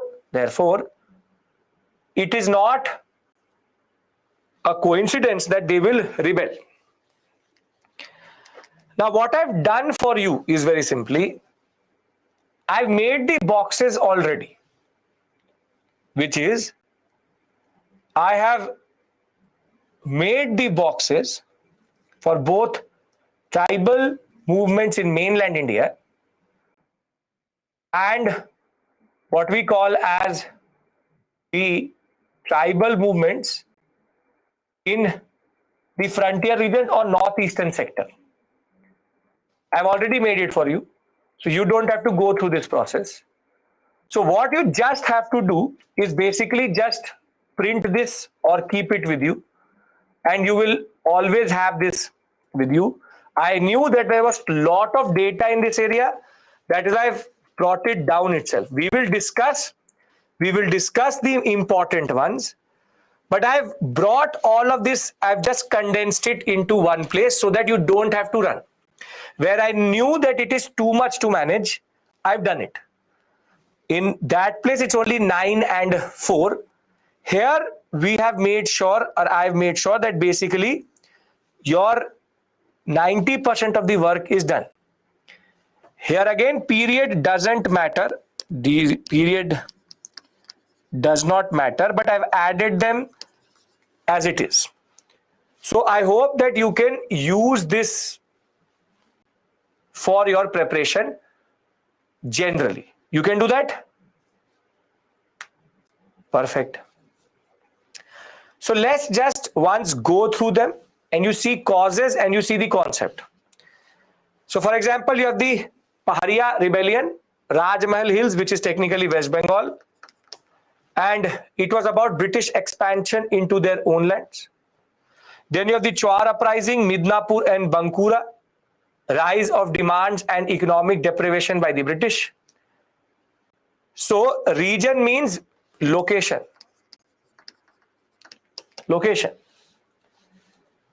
Thereafter you have the coal. We will do the most important separately.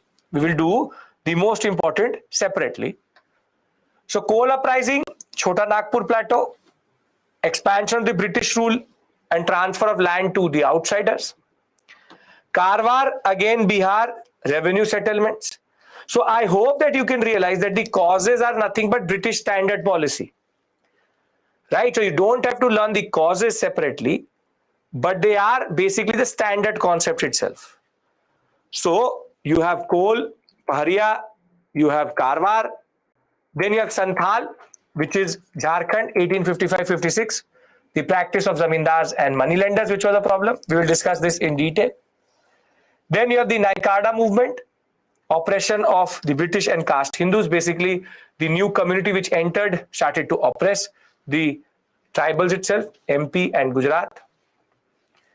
Ho uprising led by Raja Parhat Singhbhum, Chota Nagpur Plateau, occupation of Singhbhum by the British. Now we'll discuss Munda uprising, very important, Chota Nagpur Plateau, feudal zamindari exposure, moneylenders and forest contractors. Thereafter, Kondh, Tamil Nadu to Bengal, this whole sector from Orissa, and a very important person, Chakra Bisoi. He was the one who went after the customs and the new taxes which came. Kondora, Vishakhapatnam sector, again no specific, but it will be economic policy. Bhil, known, quite known. Region Western Ghats, and it is again British rule to form Bhil Raj, and we'll discuss Bhil. It is interesting. You don't have to go to any book. This is actually even more comprehensive than any book. Just have to look at this section. Then Bhuya Zhuang rebellion, Orissa, installation of British protege to the throne. Basically, the British intervened in the succession of King. Koya, Eastern Godavari, Andhra Pradesh, operation of the police, moneylenders regulation of the forest areas. Bastar, new feudal and forest levies. Feudal means what we call as excess cesses and illegal taxes. You don't need to learn their, I'm not even asking you to learn all of them. I'm just asking you to just look at them from time to time. There's no one who can learn so many of them. The ones which are important, I will discuss with you. Tana Bhagat, again, outside influence and the pushing of Hindu culture into it. Rampa, British interference. But the ones which I'm going to discuss with you right now are the ones which you will remember. Can you do that? I have made these boxes for you. You just have to keep it with you. So from the Ahom to the Khasi to the Singpo to the Kukis to Tripura to Manipur, I'm not asking you to learn all of them. It's just that I want you to just have this information with you. I will concentrate on certain rebellions which are important for the examination. Can we do that? Irrespective of all these lists, this is what you need to do. From time to time, just learn 1, 2, 1, 2, 1, 2. That is more than enough. If you will sit with this, this will take you 8 hours. It took me 6 hours. So basically, it is something which you have to collate from different sources. Just keep it simple. Just keep it simple. Right? Can we concentrate on some of them and discuss the characteristics from where the questions come and what are called the concept of tribal policy? Great. So you have the coal uprising, 1831. Chota Nagpur Plateau itself is a very important sector, that Jharkhand, Orissa, that Chhattisgarh sector, very important. Leader is Budo Bhagat. Rebels against the fact that moneylenders and landlords were entering. But the British retaliation was extremely harsh, and thousands of coals will die. So here, Chota Nagpur, Budo Bhagat. Now comes Santhal. Santhal uprising is the most interesting along with Birsa Munda, which is that it is for the first time that the British, just before revolt of 1857, will lose control of a whole area itself. The two leaders, Sidhu and Kanhu Murmu, mobilized 10,000 Santals and declared rebellion against the British colonists. It was all about economic exploitation, moneylenders and the protectors and the contractors of the British. Bhagalpur, Rajmahal Hills complex, again that Bihar and West Bengal sector.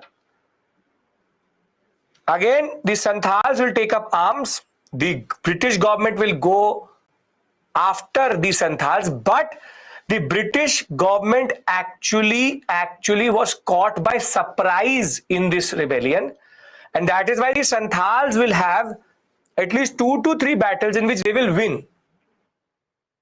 So initially a small contingent was sent to suppress the rebellion, and this revolt will not stop because of that contingent.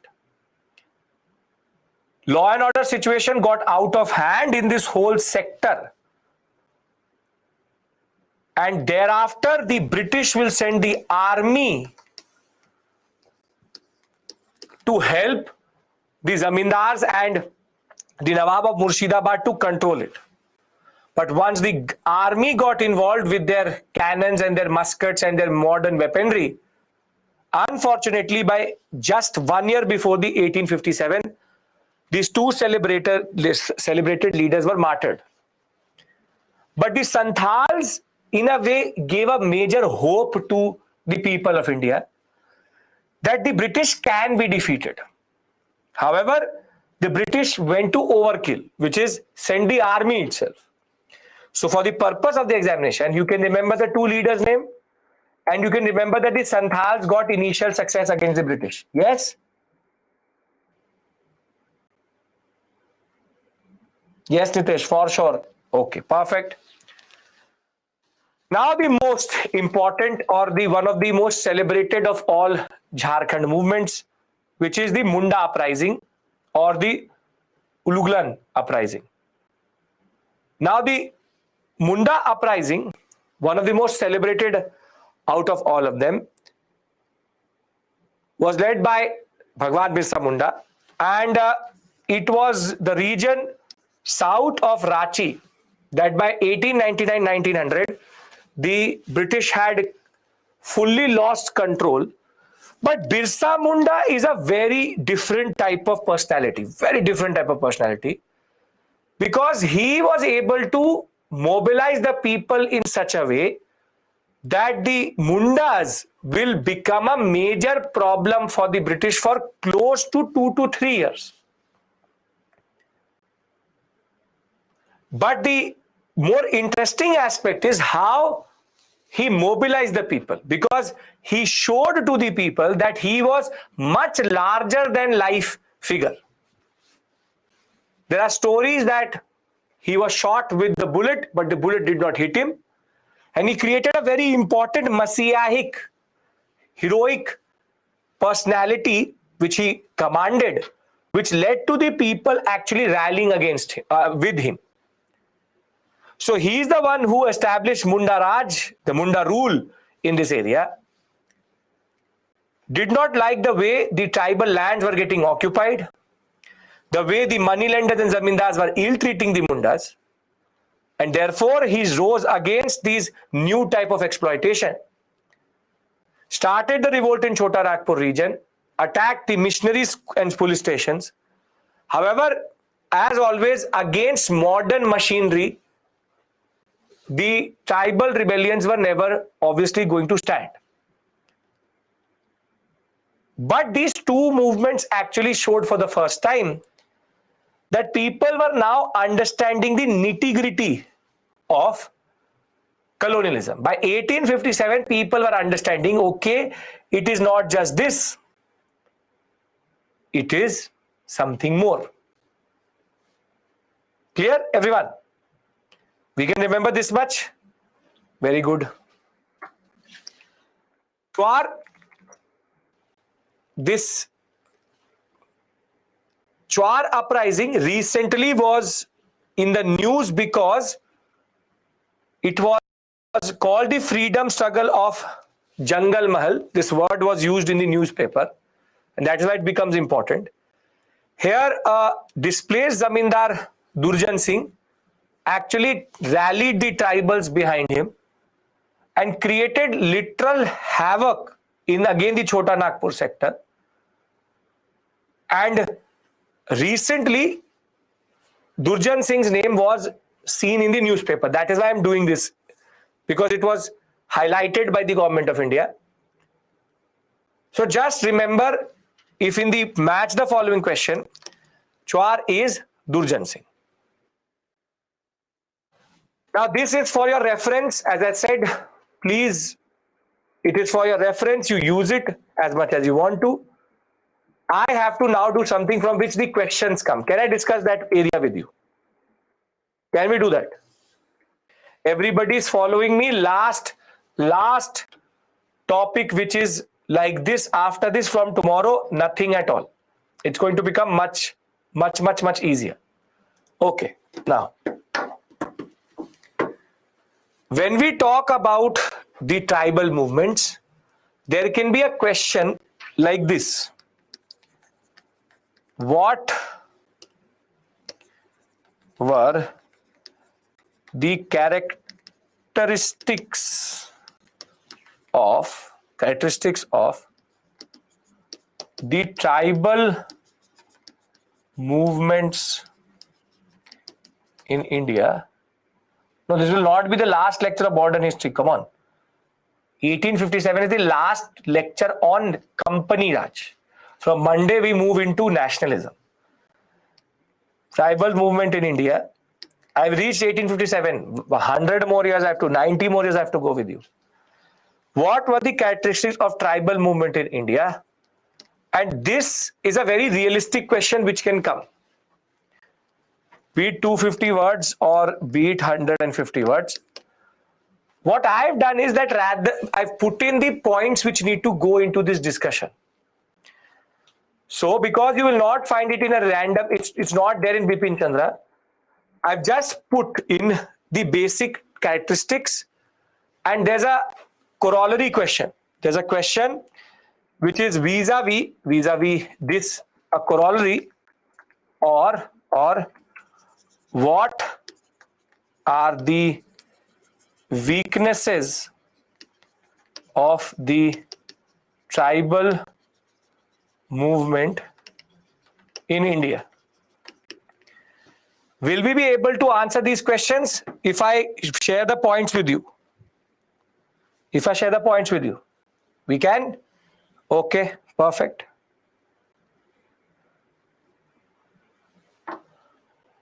Perfect. So let us discuss these points. First is the fact that you have a very localized character,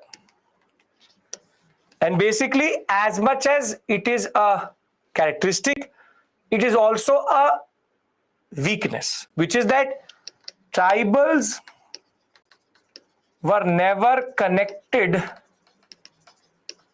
with each other. And this is a very important point, that basically the connection between the tribals itself was very limited because the tribal identity became a problem. So though they were very united against the British, they were not united together. And this becomes a problem. This becomes a problem. As much as they are using tribal ethnic identities as a binding force, this identity is being used to fight the outsiders and the enemies, but this is also going to isolate them.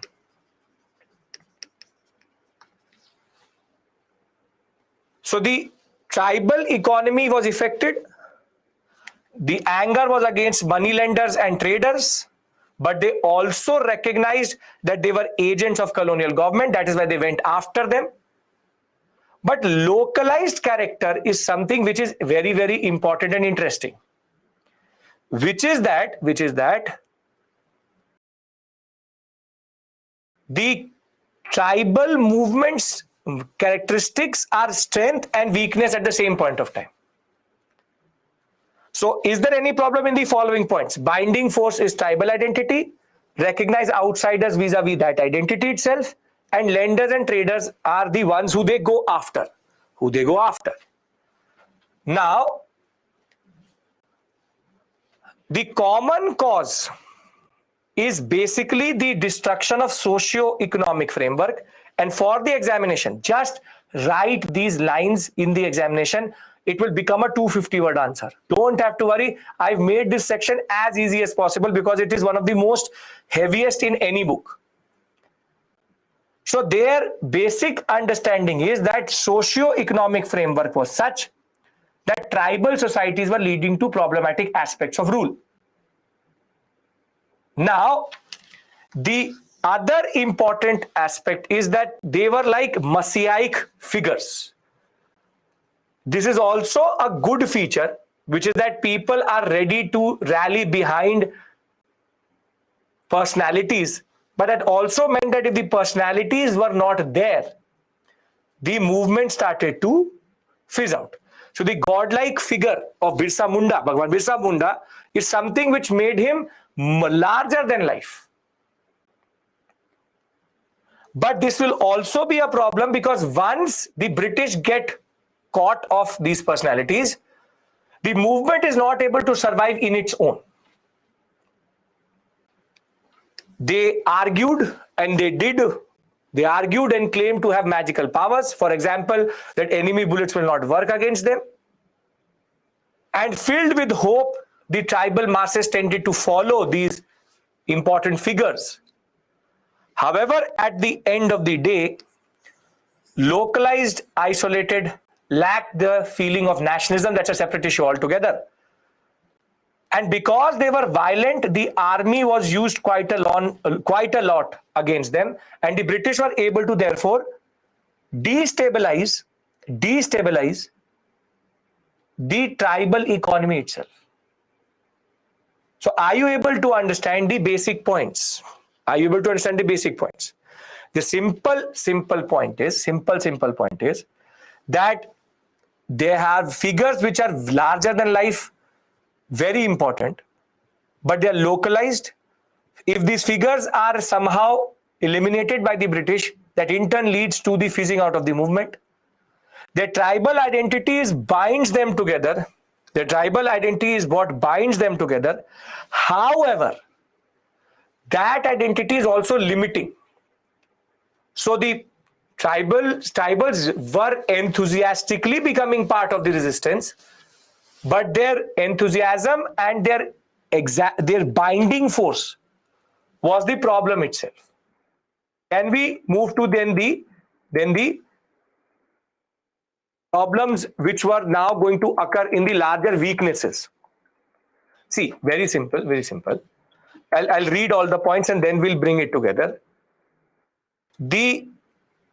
I'll try to make this contextualized. See, the Bhils will rise, the coals will rise. However,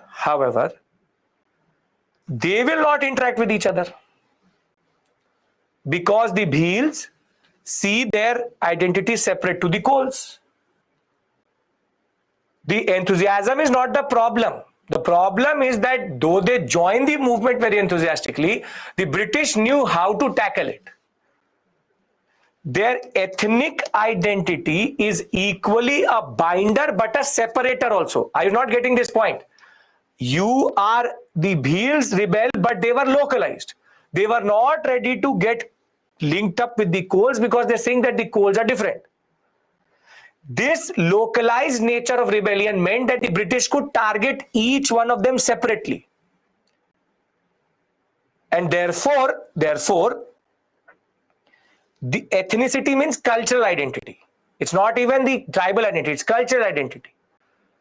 This separation of identity is something which is a strength because it rallies people inside, but is also a weakness outside. Are you able to get this point?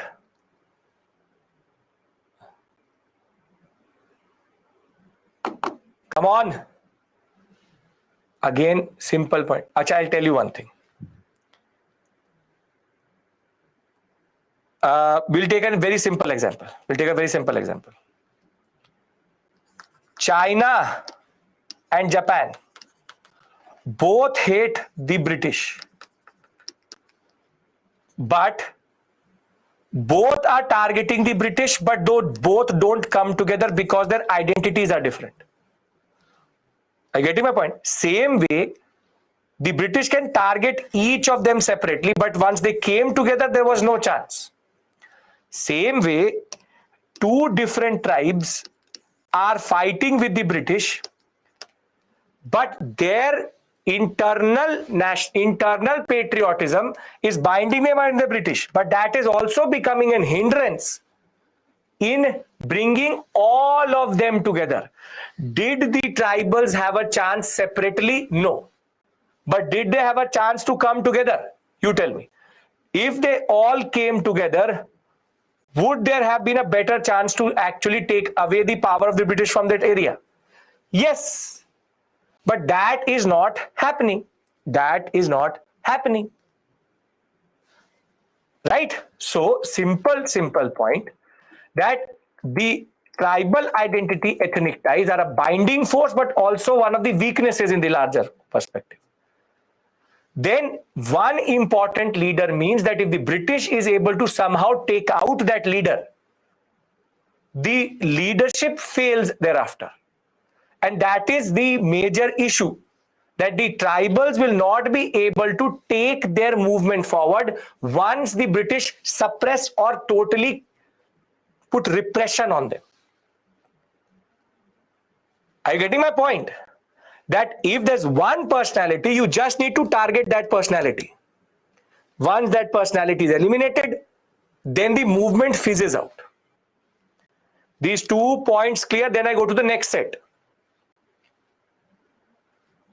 Now, the complete disruption of the old agrarian order of the tribal communities was a common factor, that all of it was the fact that their old order was destroyed. The uprising was broad-based within the tribals. However, the entire population sometimes was not able to come together in the larger perspective. So whilst one tribal community comes together, they are not able to bring all the tribals together. So all bheels rise, but not the coals rise. And because they are spontaneous in nature, there's no structure, there's no plan. Okay, I burnt all the police stations. Now what? I burnt all the police stations. I burnt all the buildings with the British own in this area. Now what? You tell me. The British will get time to recoup and they will just come after you. So because there is no plan, it is spontaneous. In the larger perspective, nothing can be done only. Getting my point?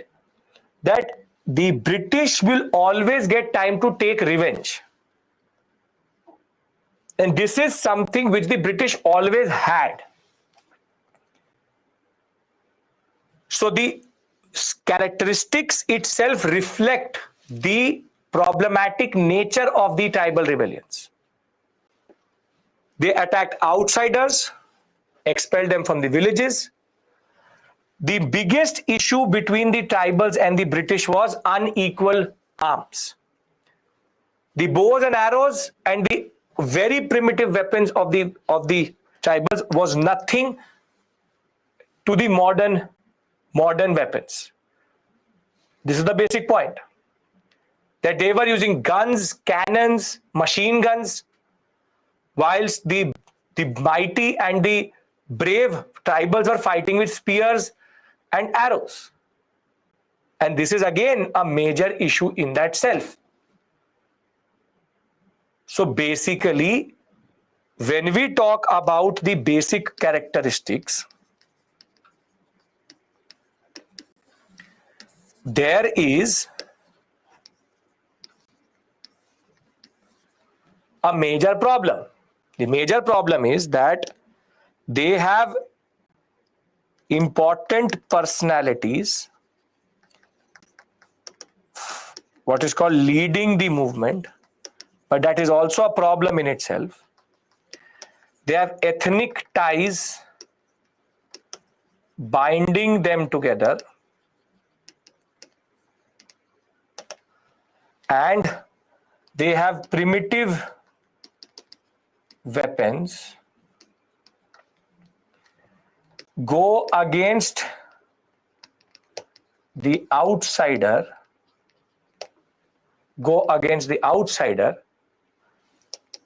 problematic planning, or what we call as spontaneous and localized in nature, and the British repression was always excessive. Can we all agree to these following characteristics? Yes? Yes, Shalu. Perfect. Now, if we talk about the weaknesses, we already know them. That though these movements were very powerful in their region and were able to shake the British government, localized isolated revolts, and did not get support from freedom struggle itself, even the nationalists stay away from it. And due to this, they were not able to sustain for a long time. Go against outsider means zamindars, money lenders, that is one of the nature.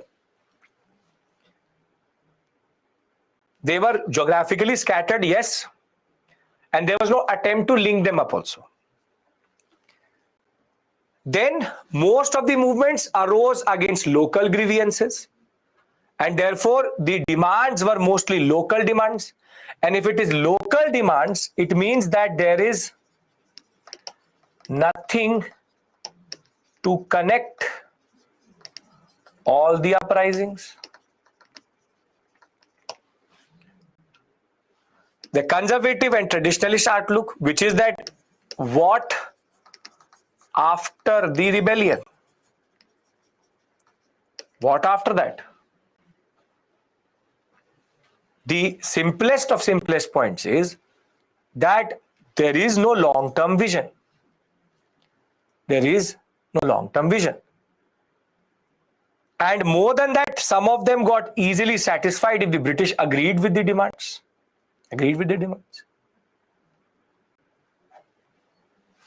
Not revolutionary in ideology, local demands. They were not providing alternative solution to the public, so there was no public support. And warfare itself is extremely primitive.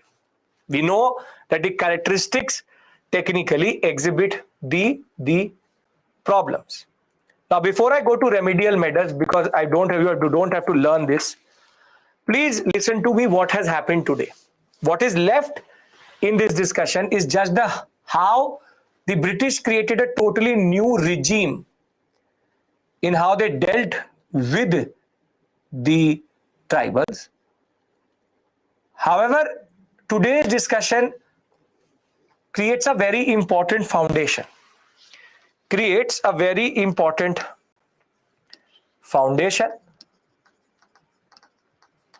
And the foundation is that somehow when people talk about, for example, the 1857 revolt, which we will do tomorrow, they talk about it in isolation. That one random day somebody rose and did a rebellion or a mutiny called the 1857 rebellion. But what this whole discussion teaches us is that tomorrow when I talk to you about the revolt of 1857, please understand this point, and this is why the whole discussion is structured like this, is because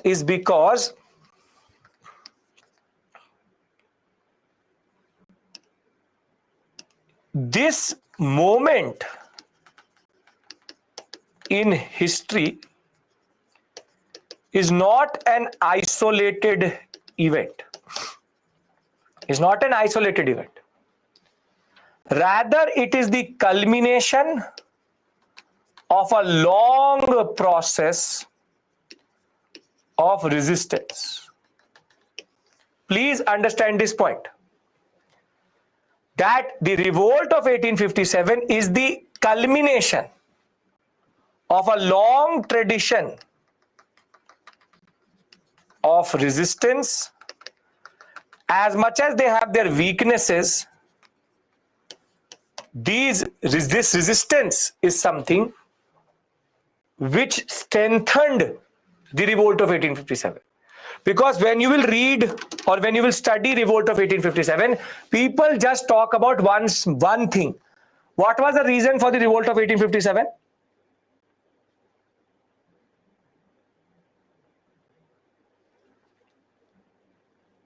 Grease cartridge, Sepoy mutiny, grease cartridge, rifle, cartridge, frustration, cartridge, indigo planters, though there are no connection. One thing, if you ask a person on the road, why did revolt of 1857 happen? He will say grease cartridge. Can we agree to this? Can we agree to this? Everybody is going to talk about how the grease cartridge was the reason. But the irony of the matter is that the British would like you to believe that it was grease cartridge. Because this is called trivialization of the mutiny or the revolt or the rebellion.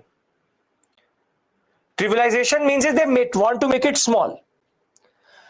We didn't rebel because we didn't have resistance. We didn't rebel because of your exploitation. We didn't rebel because of subsidiary alliance. We didn't rebel because of doctrine of lapse. We didn't rebel because you were very, very corrupt. We didn't rebel because of destruction of everything. We didn't rebel because of long-term economic, social, military or anything. We rebelled because you gave us one cartridge and we were not ready to chew the wrapper off.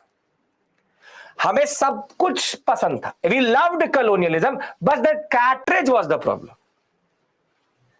If you didn't give us that cartridge, we were totally perfect. We would not have rebelled only.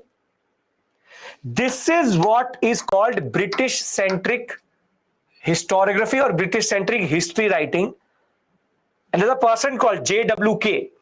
The first history of the revolt of 1857 was written by J.W.K. He's a British officer and will be completed. The book will be completed by a person called Malleson. Malleson and K it is called.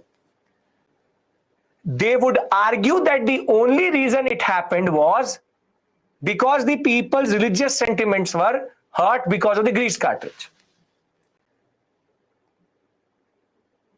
But the grease cartridge is just 1% of the story. That 1% was made into 70% by the British, but the point of the matter is, if you actually talk just about grease cartridge, you are technically just demeaning the whole movement. I'll tell you what is grease cartridge. Pig and cow skin, chew it off and then put it into the gun. I will show you everything. Immediate cause, whatever cause. If you are talking about grease cartridge, then the British is succeeding. The simple point, every NCRT will talk about, because NCRTs are written for children. Children don't understand deindustrialization nuance. You are now an UPSC aspirant, so you need to go to the much bigger aspect here as a nuanced understanding. Revolt of 1857 is not something which fell out of the sky. One day randomly people woke up, revolt karte hain. No. The revolt of 1857 is a culmination of a long drawn process of grueling, bloody and very, very horrific resistance against the British. Revolt does not happen because of one small cartridge. It happens because of colonialism in India. It happens because you were here. And that is why the revolt of 1857 is seen as a major turning point in Indian history. Because that was one moment when we realized that the problem is not these agents and subcontractors and these people. The problem is the British. So tomorrow when I start the discussion, we will start at this basic note. What were the causes of the revolt of 1857? That is the first discussion we have. We will also have a discussion on theaters. Theaters in the sense that we'll talk about Delhi, how Delhi fell, how Delhi was taken back, the DFF, Delhi Field Force. We'll talk about Kanpur, the best example of violence beyond exception. We'll talk about Lucknow. We'll talk about Awadh. We'll talk about the other smaller theaters. The question is most probably going to be what were the causes of the revolt of 1857? But revolt of 1857 changed everything. The British got a rude shock. But all of this I'm done with you, this whole grueling process of the past 3 hours is to just prove to you, to show to you that revolt of 1857 is not a random moment. It's a culmination of a long drawn, very, very slow process of rebellion. V.D. Savarkar said that it is the first war of independence. Firstly, V.D. Savarkar never used the word first. He called it the war of independence. I have the original copy of that text. He never calls it first. That is again a later projection. But I will discuss with you why we don't call it a moment of independence. What is the real reason, or what is the real nature of revolt of 1857? Why don't we call it the genesis of the national movement? And this is all the discussion which we do in that sense. So basically, today's class was about creating an image. If I ask you that was there resistance before 1857, what is the answer to that question? Yes. Perfect. So now just as a form of, don't have to learn any of this. This is do not learn. Just because you will learn polity and you will actually, no, Prashant, ironically, all of my classes lead to 1857. These all 9 classes technically create pillar by pillar the reasons for the revolt of 1857. Pillar by pillar. Advent, expansion, doctrine of lapse, subsidiary alliance, economic policy, education policy, social intervention. Bring all of them together and then you put the main pillar of resistance. You have the foundation of the revolt of 1857. There's a logic to the way I am put in the modules, because teaching revolt of 1857 without understanding how British actually were indoctrinating us, how they created the middle class intelligentsia, how they were doing a drama, how there was an ulterior motive to the social religious reform movement, how everything is larger than life connected to the larger concept of British exploitation. You cannot appreciate this moment in Indian history. Because just reading randomly political causes, military causes, social, no. 1857 changed everything, because now the East India Company was considered to be incompetent to hold onto an empire like India. And now the British Parliament will intervene and take power. And will take power. Getting my point? This is the thought process we take tomorrow. This is what we discuss tomorrow. And we thereafter move into nationalism from Monday. So just because you do, what are the 2 schedules which deal with tribals in Indian Constitution? Very good. 5th and 6th. So this discussion you do not have to learn. This is just to show you how the British actually created bit by bit the concept of 5th and 6th schedule. So don't have to learn, just 2 minutes. So once the British dealt with the tribals, they wanted to administer the tribal areas in a different way. So they adopted a very simple policy: don't interfere and just administer them with limited power and separately.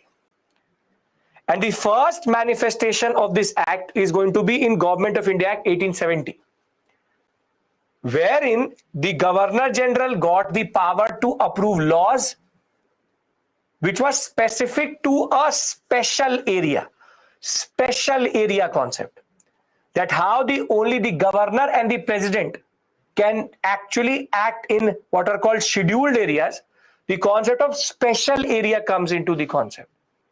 That for the tribal areas itself, there has to be a separate mechanism for regulation. There is now the Scheduled District Act of 1874, which for the first time uses the concept of scheduled district. So I'm actually giving you the genesis of this concept, the concept of scheduled areas and scheduled districts, which is that local governments were now being declared as scheduled districts, or declaring certain areas scheduled areas. That is why Schedule 5th and 6th. This scheduled district concept is British concept. That within an area, keep the tribal area aside. Again, don't have to learn it, just understand why the British wanted to do it. Under Government of India Act 1919, which we'll discuss separately on Montagu Claims Fort, they now also talk about a new word, backward tracts. And they classify into two types: wholly excluded, modified excluded, which is areas where there is no power of the central and the provincial government, wholly excluded. But if the modified areas or modified excluded areas where the Governor General can play with it.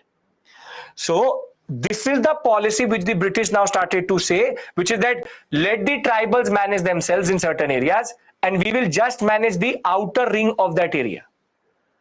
So the British, unlike any other, by Government of India Act area, they were now Government of India Act 1935, they were creating excluded, scheduled, partially excluded areas, therefore creating like a ring. The outer area they administer very cautiously, inner area is left to the tribals itself. This is a policy which the Constitution also embodies to some level. But this is basically the British way of handling with care. And this is the last point I want to make for today. So thank you so much. I hope you are able to understand why we did what we did and what is the point of all this. The point of all this is to come to this point tomorrow. That how do I explain to you the revolt of 1857? Tomorrow, I will not struggle to make you understand the gravity of economic exploitation, the gravity of social intervention, the problems which the British produced in the social category. You will rather automatically be able to see the larger picture. The larger picture, the 1857 revolt, 10,000 Britishers were dead. That is a very big number. And this was not taken as a joke by the British, and therefore they will thereafter change the whole structure itself and now become even more controlling. They wanted to now understand the Indian society, that is why census, understand how many religions. And they will also realize one thing, that the most important feature of the revolt of 1857 was that Hindus and Muslims were together. And herein lies the genesis of the concept: divide them as much as you can, but the best way to divide them is along religious lines. And once you are able to do that, you can now divide this country and rule them for another 80 years. Getting my point? Social justice, social reform, same thing. Perfect. So if you don't have a question, thank you so much. Thank you for being very, very patient for these two modules. You have been extremely patient. The last two, these two were the most heaviest of all of them. And I hope that now you don't fear these areas, but at least you have the way to tackle these areas in that sense. We will thereafter, on tomorrow, we'll start 1857. We enter into what we call as the nationalistic phase in on Monday. Right? I'm doing it, Saifuddin. Perfect. Take care. Bye-bye. Thank you. Leaving you early. Very heavy. So thank you.